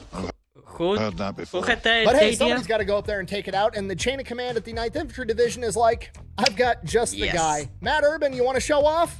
Go get it. Matt Urban grabs his platoon, and he decides that he's going to attack where the enemy's going to expect it the least. He's going to shuttle his men single file up the steepest part of this mountain. Matt Urban leads his platoon through all of this thick brush, single file, gets everybody as close as possible before the jungle starts to clear out. And once they get as close as that point, they have this stopping point. They downgrade all their equipment. They get rid of their canteens. They drop their packs. They fix bayonets on their rifles, and they start grabbing dirt, smearing it on their face. They're about to have a raiding party. They start creeping up closer and closer on the German position. And when they get within eyesight, Matt Urban realizes they have no idea that they're coming. The Germans are all just sitting around goofing off. Perfect. Ooh, they continue to creep forward. They get right up to this waist-high stone wall surrounding this little encampment of Germans in their fortified position, and Matt Urban pulls out his Colt 45 in one hand and a flare gun in the other. Time to make the chimmy fucking chongas. Matt Urban pops up, shoots a flare directly into the machine gun emplacement that would open fire on his men, then reloads, shoots another flare into that machine gun emplacement, hops the wall with all of his men,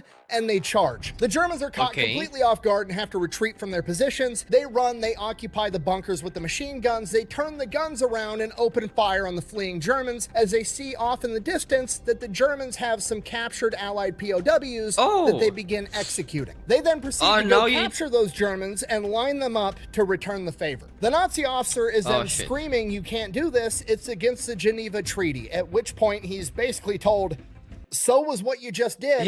I don't give a shit." They line the Germans up, point guns at him, and his men are just waiting for Matt to give the order. They want him to do it. Like, dude, give me the order. This is bullshit. They just killed a bunch of our guys.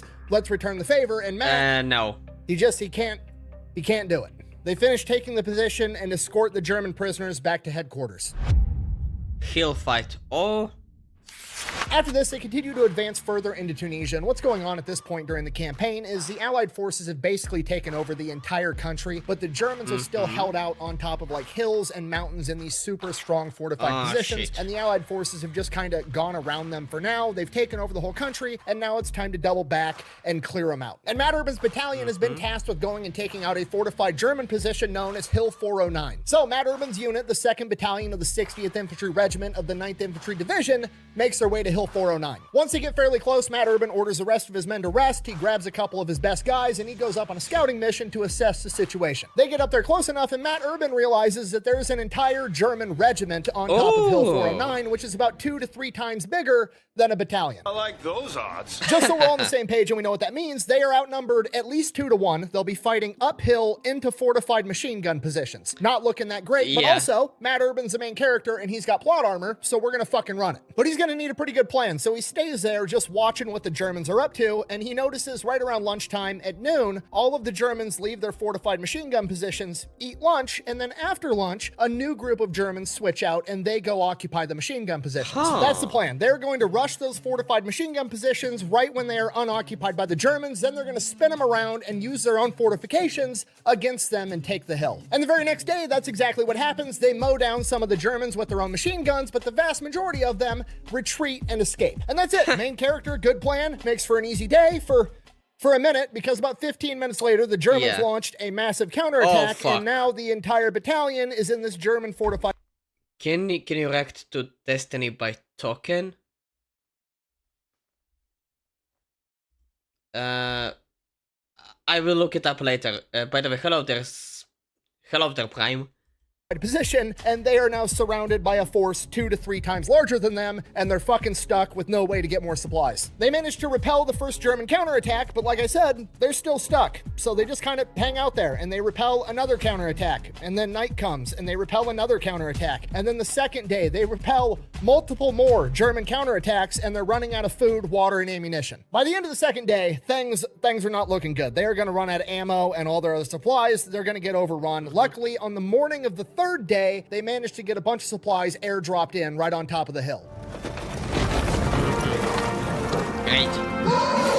That manages to keep them in the fight. They fight the entire third day. On the morning of the fourth day, Matt Urban is woken up right at dawn as the sun is starting to illuminate the battlefield to all of his men running past him, retreating. What? Matt Urban jumps to his feet like, what the fuck is going on? Starts yelling at his dudes to hold their position, and then off in the distance, he hears in perfect English somebody yelling for retreat, so he takes off that direction. It's early morning, it's barely light out, it's super foggy up on this hill, he can barely see 6 feet in front of him. And he's just following the sound of this voice in perfect English yelling, retreat, we're being overrun. As he closes in on this voice calling for retreat, somehow in the fog, he had circled around behind this guy, and as he gets closer, he sees that it's a German uniform yelling in perfect English, ordering people to retreat, tricking the Americans. Oh!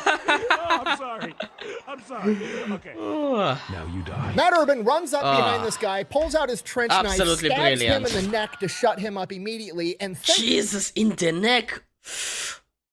Oh.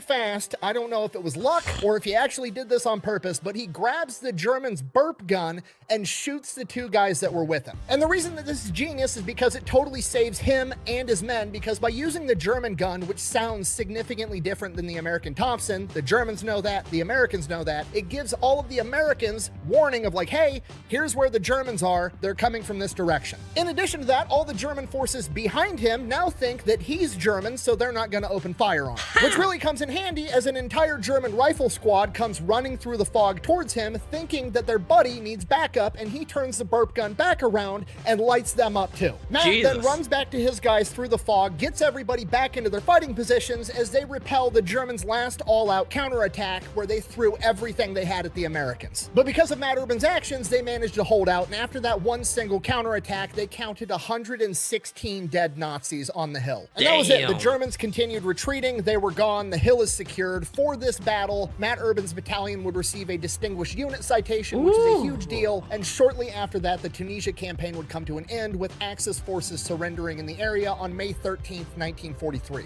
Great. The Ghost of Sicily. Alright. From here, Matt Urban and his guys get some R&R, then they're told to board a boat to places unknown yet again. They make their way there, they end up off the coast of Sicily, off the city of Palermo. While there, his ship gets attacked by German Stuka dive bombers, and the first pass ends up killing a guy on the anti-aircraft gun that is closest to Matt Urban. Matt Urban runs over, mans the anti-aircraft gun, and shoots down the next Stuka dive bomber that tries to make a pass at him. And then the attack's over, and he just goes about his business, just complete main character energy like it was no big deal. What a day. Damn. What a day. The next morning, they depart the ship, and they are essentially told, the enemy's that way. Go get them until you hit the ocean and we've taken over the entire island. No tanks, no vehicles, no nothing. Just walk your happy ass from one end of the island to the other and kill all the bad guys that you find. So they take off road marching. Matt Urban is at the front of his battalion with all of his men walking behind him on the road. Obviously, they're doing most of their road marching like early in the morning and kind of later in the day to avoid the heat. And that's when it gets kind of cold. So at some point, Matt Urban takes to having a wool blanket. He throws that over his helmet, over his shoulders like a cloak, and he's just leading his troops into battle. And the men start to joke that the entire 9th Infantry Division is being led by a ghost. And this is where the nickname Matt Urban, the Ghost, first originates. Matt Urban and the 9th Infantry Division have fought the French, they fought the Germans, and now they're fighting the Italians. Or at least they're trying to, because the Italians at this point in the war, they're not very well trained, they're not very well equipped, and they do not have very high morale. So as soon as they see the Americans coming, every time they approach a village that has enemy soldiers in it, by the time they actually reach the village, the enemy soldiers have already packed their shit up and retreated. And this happens pretty much the entire time they're in Sicily. They walk from sea to shining sea and see almost no combat. After that, they're told to board a boat. They get shipped off to England to prepare for D-Day. Boxen and brood. Alright. Once they get over to England, there's a lot of R&R going on, there's a lot of training going on, but Matt Urban in particular resumes his role as the morale officer and is told to organize a massive morale boxing event for the entire 7th Corps of the Army. They want it to be a big deal. They've got Joe Louis, the Brown Bomber, the world heavyweight boxing champion coming through. He's going to be willing to box some of the soldiers. It's just supposed to be a big morale event. So he resumes his role as a boxing trainer. He's getting some dudes trained up, and then at night, he's going out on the town having a good time. One night, he goes out to a circus and he meets an attractive woman that he describes as a shapely brunette. Her name is Marie Brown, and he would later find out that she had won Miss England a couple years prior. They drink and hang out all night, and as the night comes to... Damn. Having an affair with Miss England over here, eh? Alright, maybe not. And Matt Urban decides to be a gentleman and make sure that she gets home okay, which he agreed to before he realizes that it was a 20-mile train ride to a different town. But he goes anyways. Gets her all the way home to the front doorstep, gives her a kiss, and then turns around to leave, at which point Miss England tells him, that was the last train for the night. There's not going to be another one till the morning. You're going to have to stay here. Darn it. At this point, his hopes aren't very high. He's thinking he's going to be sleeping on the couch, which is fine. No big deal. She walks him upstairs to the guest bedroom, which is extremely nice in this very nice house. And he takes a bath, goes, lays down, and it's like the peak of luxury. Dude's been sleeping out in the fields in Africa and in Sicily. He just got to have a bath, and now he's sleeping in an actual bed. This is fantastic. Right as he's about to go asleep, Miss England comes and gets in bed with him. In Matt Urban's own words, and I quote, I was a perfect gentleman, and each person will have to interpret that for themselves. Oh my. So I predicted this scenario. A very gentlemanly time, huh? There we have in here. Great. All right, fine. I'll interpret it. Next morning, Matt Urban wakes up to a knock on the door. He scrambles, starts getting his clothes on, like, oh shit, oh shit, oh shit. It's an angry husband. It's an angry father with a shotgun. Whatever's on the other side of that door is not good. He runs over to the window, fully prepared to jump out of a second story. And this is his commander, right? Story building. Another gorgeous woman walks through the door, and he's like, okay, it's her sister. It's cool. Everything's fine. And then Miss England on the bed says, good morning, Mom. He opens the window and starts putting one leg out, getting ready to jump. And they look at him like he's crazy, and he now realizes that Mom has just brought them breakfast in bed. So from here, he finishes breakfast, heads back to base, and continues training boxing and getting ready for this big boxing event. Now, the cool part about this boxing event, at least to me, is that it... Wait, he was not chewed out by anybody at all? Wait. Why did nobody mention that he was away from, like, his base or whatever for, like, at least over 12 hours?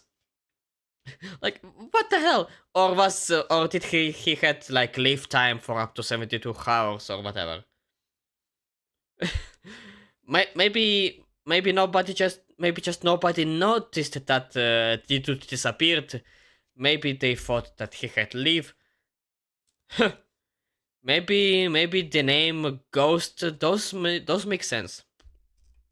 Alright. It's for 7th Corps, and another member of 7th Corps is Lafayette Poole, aka War Daddy, the greatest American tanker of all time. This is the guy that the movie Fury is based on. I've already done a full video on him, and in that video, I talk about how when he was in England, right around this time period, he had a boxing match with Joe Louis, aka the Brown Bomber, the world heavyweight champ. Now, I can't tell you with absolute 100% certainty. There could have been multiple events, but I think it's pretty likely that Matt Urban actually scheduled and organized the event where Lafayette Poole, War Daddy, boxed Joe Louis. Which honestly has nothing to do with the overall story, but it is really cool to see my videos overlap, and just the idea that Matt Urban at some point was coaching Lafayette Poole at boxing is just awesome. Yeah, awesome. Did they? Hello there. After the boxing morale event, they start training for an amphibious landing. Matt gets promoted to captain. He also gets caught up on awards. He gets awarded a Silver Star, Bronze Star with V device, Purple Hearts, all kinds of stuff. From here, they get packed up and shipped off to Normandy, where they make their landing on Utah Beach. Just so we're on the same page, this is not like D-Day. They were not the initial wave of the attack on Normandy. That was on June 6th. They hit Utah Beach on June 11th, 5 days later. So by the time they hit Utah Beach, it's clear the fighting has moved further inland. They land on Utah Beach, and they actually have to follow like roped off sections where they've cleared small pathways through minefields and German objectives. From here, they make their way into hedgerow country. They get to the front lines and they start clearing fields, hedgerow after hedgerow, and eventually they come up against German resistance, and these Germans have 2 Panzer tanks, and they don't have any tanks. Oh, that's not good. Despite that, Matt Urban and his guys dig in and start fighting. They're picking off the German infantry that's trying to use the tanks as cover, but the machine guns on top of the German tanks are wreaking havoc on his men. As the battle rages on, his men are starting to take casualties, and Matt Urban remembers he's the main character, and if anybody's gonna do some gangster shit, it's gonna have to be him. At which point, he goes to his men, grabs a bazooka, runs into enemy machine gun fire, and fires the bazooka at one of the tanks, scoring a direct hit, knocking it out. He then reloads the bazooka and fires it at the second second tank, scoring another direct hit, knocking out 2 German Panzer tanks by himself in a matter of like a minute. And as soon as that second tank is hit, German reinforcements arrive with another Panzer tank that drives through one of the hedgerows, and it starts opening fire on Matt Urban's men again. So he starts reloading his bazooka as the German turret is moving towards him, and it stops right at him. Matt Urban has enough time to think in his head, oh shit, as he goes to throw the bazooka down to take cover, and before he can even let go of the bazooka, the gun fires, the round impacts immediately directly in front of his feet as he is yeeted into the hedgerow behind him. He comes to in the hedgerow right where he landed with medics working on him. He has a massive chunk of his calf missing as the medics are about to administer morphine, and they're trying to get other people to litter bear him back to the ship. Here's your ninepence. I'm not dead. Yeah. Oh, He great. says he's not dead. Yes, he is. I'm not. Matt Urban then orders the medics to not give him morphine and just throw a tourniquet on it because he's fucking staying until they win. Right around then, the litter bearers show up as they're supposed to take him back to the hospital ship. Matt Urban climbs on the litter and then, rather than go back to the hospital ship, has them escort him around the battlefield, issuing orders to his men. And this goes on until they repel that wave of Germans. Fucking gangster, man.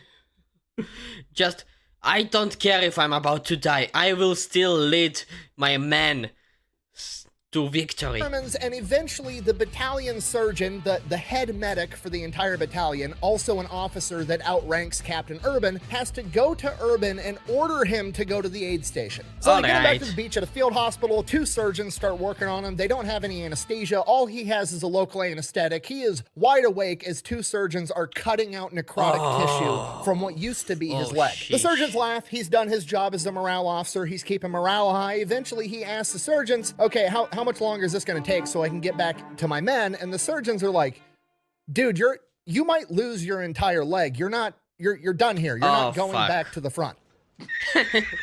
Oh yeah, tell me about it. You serious? From here, Matt Urban gets sent back to a hospital in England. From here, he's in the hospital, he's recovering. It's looking like he's going to get to keep his leg, but it's still pretty jacked up. And then after a couple of weeks, more reports start coming in that the fighting in Normandy is intense, and his unit is taking a lot of casualties. About a week after that, some of those casualties start making it to the same hospital that Matt Urban's at, and on one hand, he's happy to see his guys, but on the other hand, he's getting reports of all the guys that also didn't make it, and maybe they would have if he was there with them. And he decides that he needs to go back, so he goes, he talks to the chain of command, he tells them he wants to go back, and they're like, no, absolutely not. If that leg gets infected, you're gonna lose it, and it's looking like you're gonna keep it now. You're not going back into combat. But Matt Urban isn't taking no for an answer. His boys need him. He's got to figure out a way. Sorry. That fucking wrong button. I pressed. Oh fuck! I pressed the absolute all the wrong buttons. Give me a moment. I will restore everything. Oh, thank God I don't have to push anything else. Give me a minute. Jesus. Note to myself. Never press any buttons when you're trying to clean your keyboard. Also didn't make it. Alright, back to the video. Sorry about that.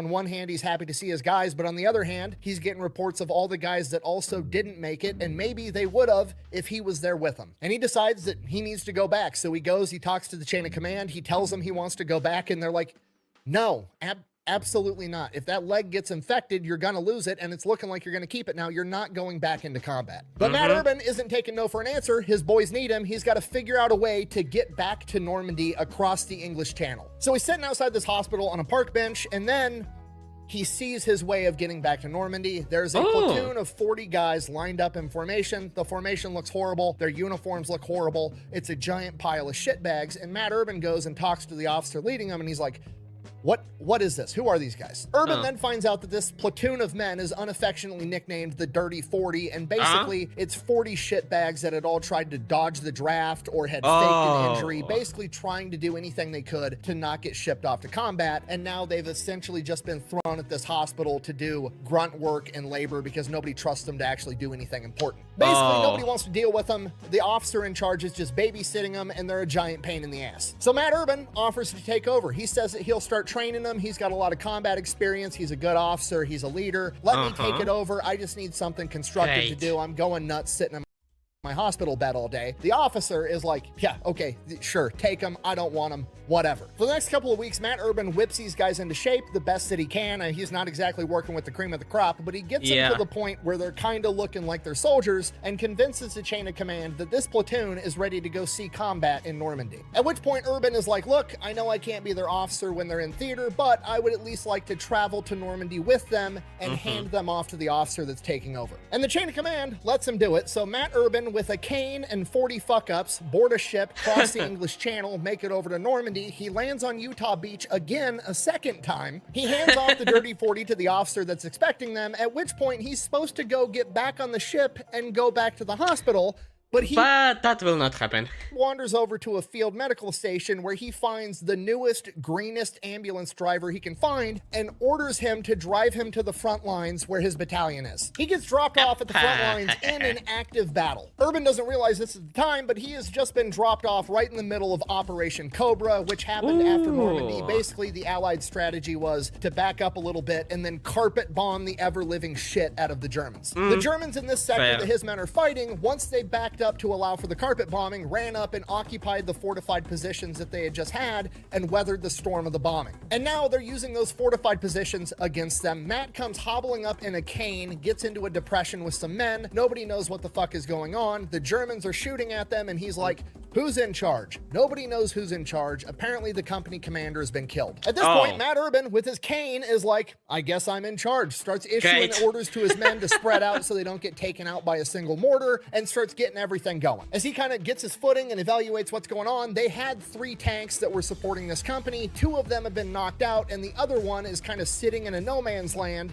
It's operable, but nobody's manning it right now. They've got to get to that tank, get it up and running, and start using it for suppressing fire on these German machine gun nests. Matt Urban sends 2 guys out to the tank to man it. Both of them wind up getting mowed down, at which point Matt Urban is like, I guess I'm doing it. He then proceeds to hobble run through German machine gun fire, makes it to the tank, we fucking again, climbs on top of it to the 50 caliber machine gun and starts laying down suppressing fire, giving enough cover for a tank commander to run up and get inside the tank. The tank then starts moving towards the Germans, providing cover and suppressing fire as the entire battalion starts moving with him, and they crush the Germans. Matt Urban showed up injured to a unit that was in shambles and turned the entire tide of the battle in a matter of minutes. One of the platoon sergeants that was there that day that had been a replacement troop that had come in after Matt Urban had already been shipped to the hospital had this to say, quote, one of the craziest officers suddenly appeared before us yelling like a madman and waving a gun in his hand. He was probably a replacement, never in combat before. He got us on our feet though and gave us our confidence back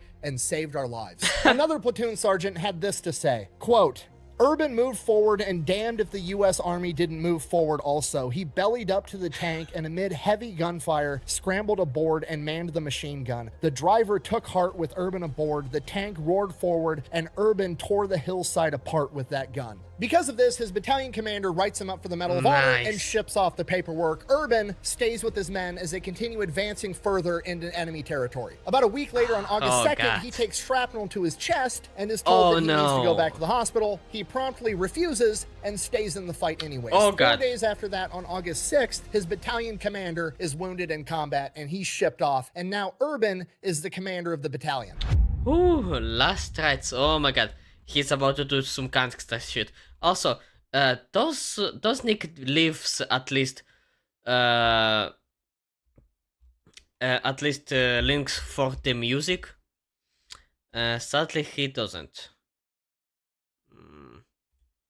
I will look it up later. Anyway. From here, Urban leads the 2nd Battalion of the 60th Infantry Regiment into combat, and they are taking town after town after town. Damn. And again, on August 15th, he's wounded and refuses to get medevaced. And this is where his nickname of the Ghost goes from a running joke that started back in Sicily to an actual badass nickname because he is a legend among his men. This dude got shot by a tank, survived, got sent to a hospital in England, escaped the hospital, made it back to the front lines, saved their ass in the middle of battle, and has been injured 2 more times and refused medevac. He's unkillable. He might actually be dead, and he is a ghost leading them into combat. Like Baba Yaga. Honestly, I will not blame them for thinking that way. Absolutely. Under Matt Urban's leadership, the 2nd Battalion of the 60th Infantry Regiment kind of becomes known as the problem solvers for the 9th Infantry Division. Whatever the toughest mission is, that's who they're giving it to. And on September 2nd, 1944, that tough assignment was to take out Philippeville, where the Germans had concentrated all their defenses. If they can take out Philippeville and clear out the Germans, they'll have a direct shot at the Meuse River. Now, the problem is that the 9th Infantry Division is not in control of that sector, so the 9th Infantry Division loans out the 2nd Battalion of the 60th Infantry Regiment to a different division to have them go clear out Philippeville. So when Matt Urban and his battalion show up, they are told by this new chain of command to basically run into the town, into enemy gunfire, and just take it over. No artillery support, no air support, no backup, nothing. This is a suicide mission. What are you thinking about? Now, why would they do that? I'm not quite 100% sure, but I'm fairly confident it's because this is the point of the war where now it's not a question of is America going to win? It's a question of how soon is America going to win? And a lot of high-ranking officers want to be the first guy into Germany. They want to be the first person to do this, the first person to do that. Basically, they want to overachieve to, you know, win a medal or something. And in doing so, a lot of the time, they put their men on the ground at an increased risk so they can make themselves look good. And I think that's what's going on here. Regardless, Matt Urban attempts to follow orders. He approaches the town, and as they approach, they get hit with a humongous artillery barrage from the Germans. Matt Urban orders his men to pull back out of artillery range, and then radios back to them like, hey, we're not going to be able to do this without artillery support or air support or something. It's not possible. We're going to get decimated before we even make it into the town. The colonel in charge of this operation then tells Matt Urban, that's not available right now. Just push into the town. Again, I'm assuming because the artillery hasn't caught up and they're outrunning supply lines and they're outrunning all their logistical support because they're pushing further in as fast as possible, trying to make the officers look good. Matt Urban then tells them, we'll wait for the artillery support. I'm not going to go in there and get all my men killed for no reason. And the colonel then threatens to have him court-martialed and calls him a coward. Now you've done it.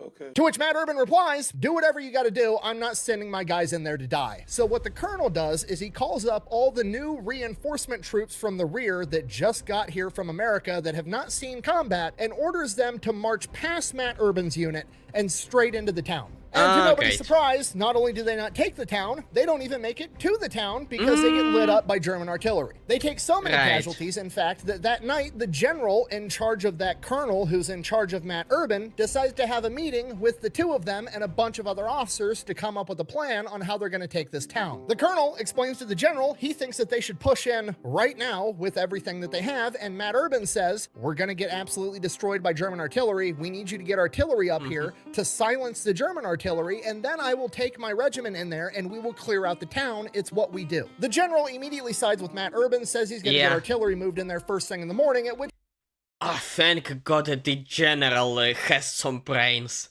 Point the colonel throws a bitch fit telling the general that this man is a coward and he should be court-martialed and he doesn't know what he's talking about. You know what, Colonel? First of all,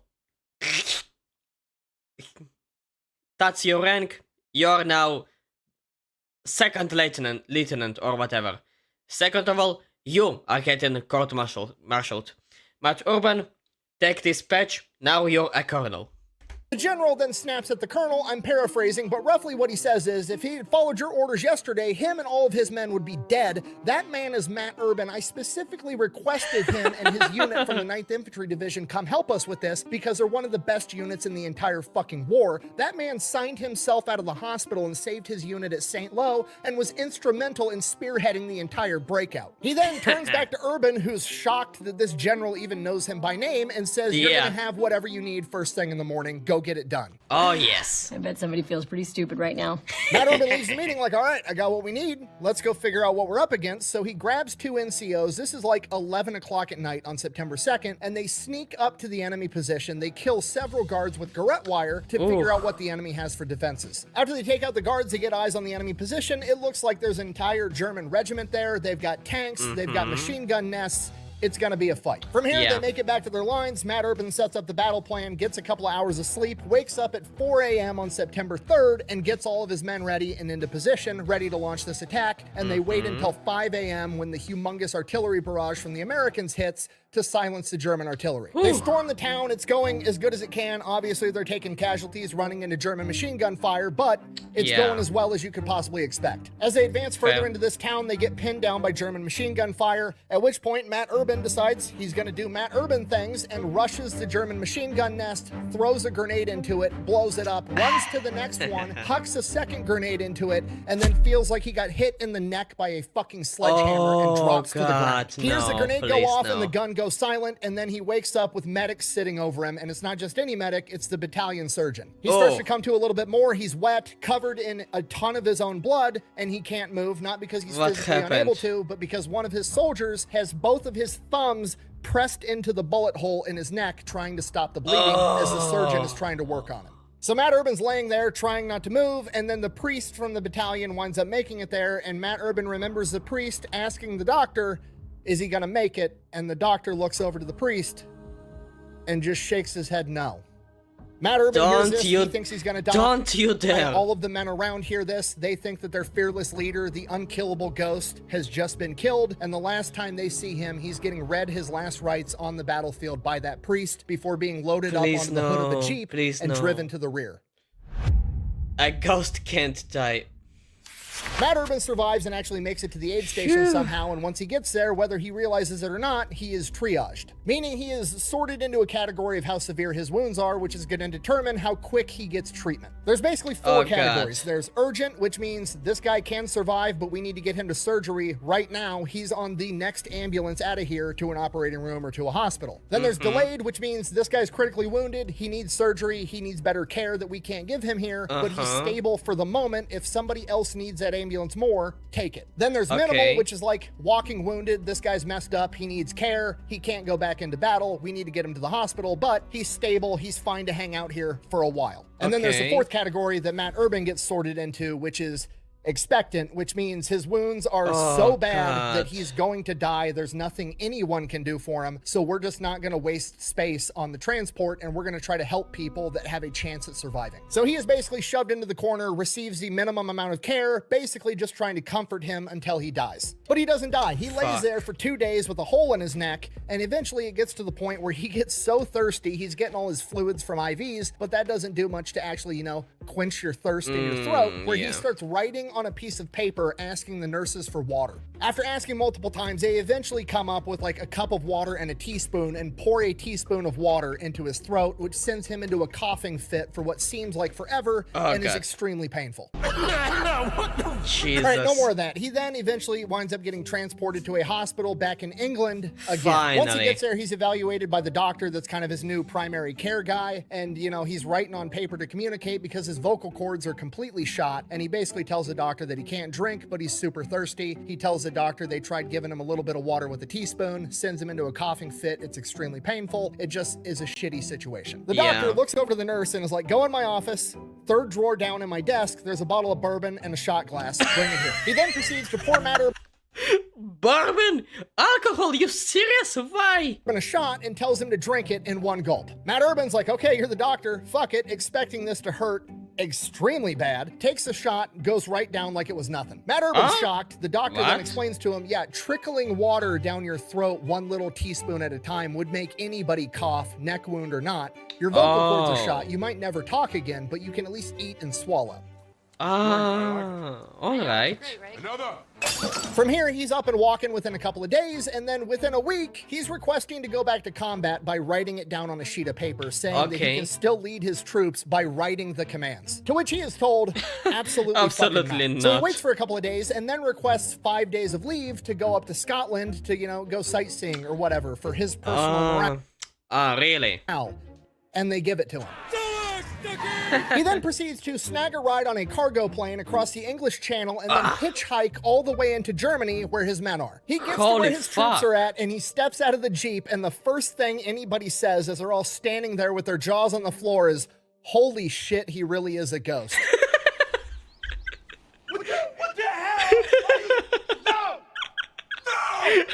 From here, it's a party. All the boys. Oh, poor surgeon. Boys are pumped. They're super excited that their leader actually survived. He really is the unkillable ghost that they all thought he was. From here, Matt Urban hangs out with the boys for a couple of days, and they're getting ready to mobilize again to go back into Germany and finish this war. And Matt Urban is straight up ready to go with them. He's ready to write orders down on a sheet of paper and get back into combat. The chain of command, on the other hand, is absolutely not willing to let that happen, and they ship him back to the hospital, and then he gets shipped back home to America. And at a glance, it might appear like him escaping from the hospital, making it all the way to Germany was a waste of his time, but it wasn't. It was actually... It was not a waste of time, because those men just got the ultimate morale boost. They just saw their commander basically come back from the dead. And which made them think, if this guy can make it out alive from that situation, then fuck it, we can do even more.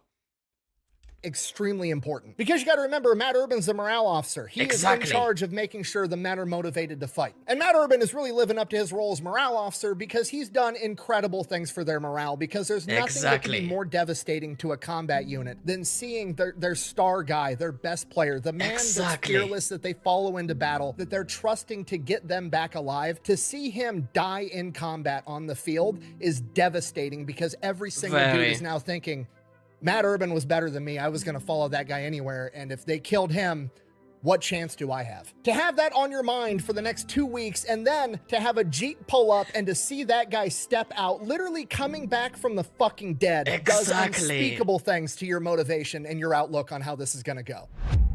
Yes, exactly. Medal of Honor. Finally they are getting him the Medal of Honor. Fucking... Took you long enough. Matt Urban makes it back to England, and he is promptly court-martialed because apparently while he was gone for 14 days on 5 days of leave, they had scheduled his award ceremony for his Silver Star, and guess who didn't show up? Matt Urban. The military tribunal takes one look at Matt Urban's service record and what happened and goes, yeah, he's not getting in trouble at all. Case dismissed. Also, you're promoted to lieutenant colonel. From here... Oh yeah. Matt heads back home to America, winds up retiring shortly afterward, goes back home to Buffalo, winds Great, absolutely wonderful. up moving to Holland, Michigan. Somewhere along the way, he regained his voice, although it is pretty hoarse for the rest of his life. He then spent the rest of his life being a youth athletic coach, working with kids. He wound up being a coach to a boxer known as Cassius Clay, aka Muhammad Ali at one point. And that's it. He just lived out the rest of his life as a normal guy after being one of the biggest badasses on the entire planet. And then in the late 1970s, he caught up with some of his friends from the military, and they asked if he ever got that Medal of Honor that he was recommended for. And he said no. Doesn't really know what happened to it, didn't really care, wasn't doing it for the medals anyways. Some of his friends then wrote into the government asking them to correct this oversight, and they dug into it. But the problem is that a couple years prior in 1973, there was a major fire at the National Archives, and most of the documentation from World War II had been destroyed. And almost all of it from the 9th Infantry Division was destroyed. All of it except for literally one box of documents was recovered. And in that box was the recommendation from his now deceased battalion commander recommending him for the Medal of Honor. This, combined with testimony from some of the surviving members of his unit, would lead to him ultimately getting the Medal of Honor in 1980. And with that, he is then put into contention for the title of the most decorated soldier of World War II, comparable only to Audie Murphy. And that is the story of Matt Urban, one of the greatest infantry officers in American history. Thank you for watching. Best way to support the channel is go buy some merch, maybe drink some Echelon. Links for both of those are over at thefatelectrician.com. Quack bang, out. An absolute unit of a man, just legendary. This guy is probably one of the most horrifically underrated and underpublicized people I've ever covered. Fully agree, I fully agree. Just nothing but legendary. Oh, there's an interview with him. Let's listen. Trying to be a model. I think being a model, dress up. Here we had the community center on the other side. Damn, his voice has recovered very well, to be honest. Like, yeah, I can hear the, like, hoarse and, like, that it's not perfect, but damn it, after having a hole in your voice cords, he recovered pretty damn well. The tracks, you know, we had all races, all colors, and just tremendous that I'd come in, I'd always be clean shaven, clean shirt on, trying to model for the youngsters. I'd park my convertible right in front of the place, and I think all this is what they picked up. It's a goal that hey, when I grow up, I want to go to college. The thanks and the appreciation they give to you. I meet these kids. I make trips back home, and when I talk to them, you can see it in their eyes. You can see it in their conversation. As they look up to you like they went to a father, and boy, you just can't buy that. An absolute wonderful man. Just perfect. Oh, by the way, music. Never mind. Before he passed away this month, oh, my father would watch your video every day. Oh, you brought him so much joy, thank you. God bless your father, Dark Snowman. God bless your father. Anybody else love these hour-long episodes? They remind me of when I was a kid and the History Channel actually taught history and had great documentaries. I did not grow up in that age, but damn it, it's really great. That Many Purple Hearts is the epitome of I did not hear no bell. You did not kill me, now you will suffer the consequences. But damn it, this man is just the absolute legend. Just to basically come back from the dead after a bullet hole in your neck. Fucking metal. It's absolutely wonderful. Whew, that video took a little longer than expected, but it's alright. Oh, well, I guess now it's time to end the stream. 3 hour and 40 minutes stream long. Oh, we were here for a while. Great. And it's now 0:30 AM. I have to go to sleep now immediately. Just thanks to everybody who was around, by the way. The Spectra Prime. Alright, I forgot. Let me look up the Token Destiny thing. I think it's a music video. And I cannot find it right now. No, I cannot find it at all, so whatever. Maybe if you left me a link to the video, I would have watched it. But whatever. Anyhow. And Julian was here today. Blackout was here too. That's nice. Anyway, thanks to everyone who was here today. Blackout, Spectra Prime, for some reason appeared and disappeared. Thanks to everyone who was around. I will see you tomorrow. Tomorrow stream. Tomorrow we will play WoW. We will do the events. Maybe even a side quest or two. And remember, Steam. Sleep tight, especially at midnight. Bye bye! Now where is that button?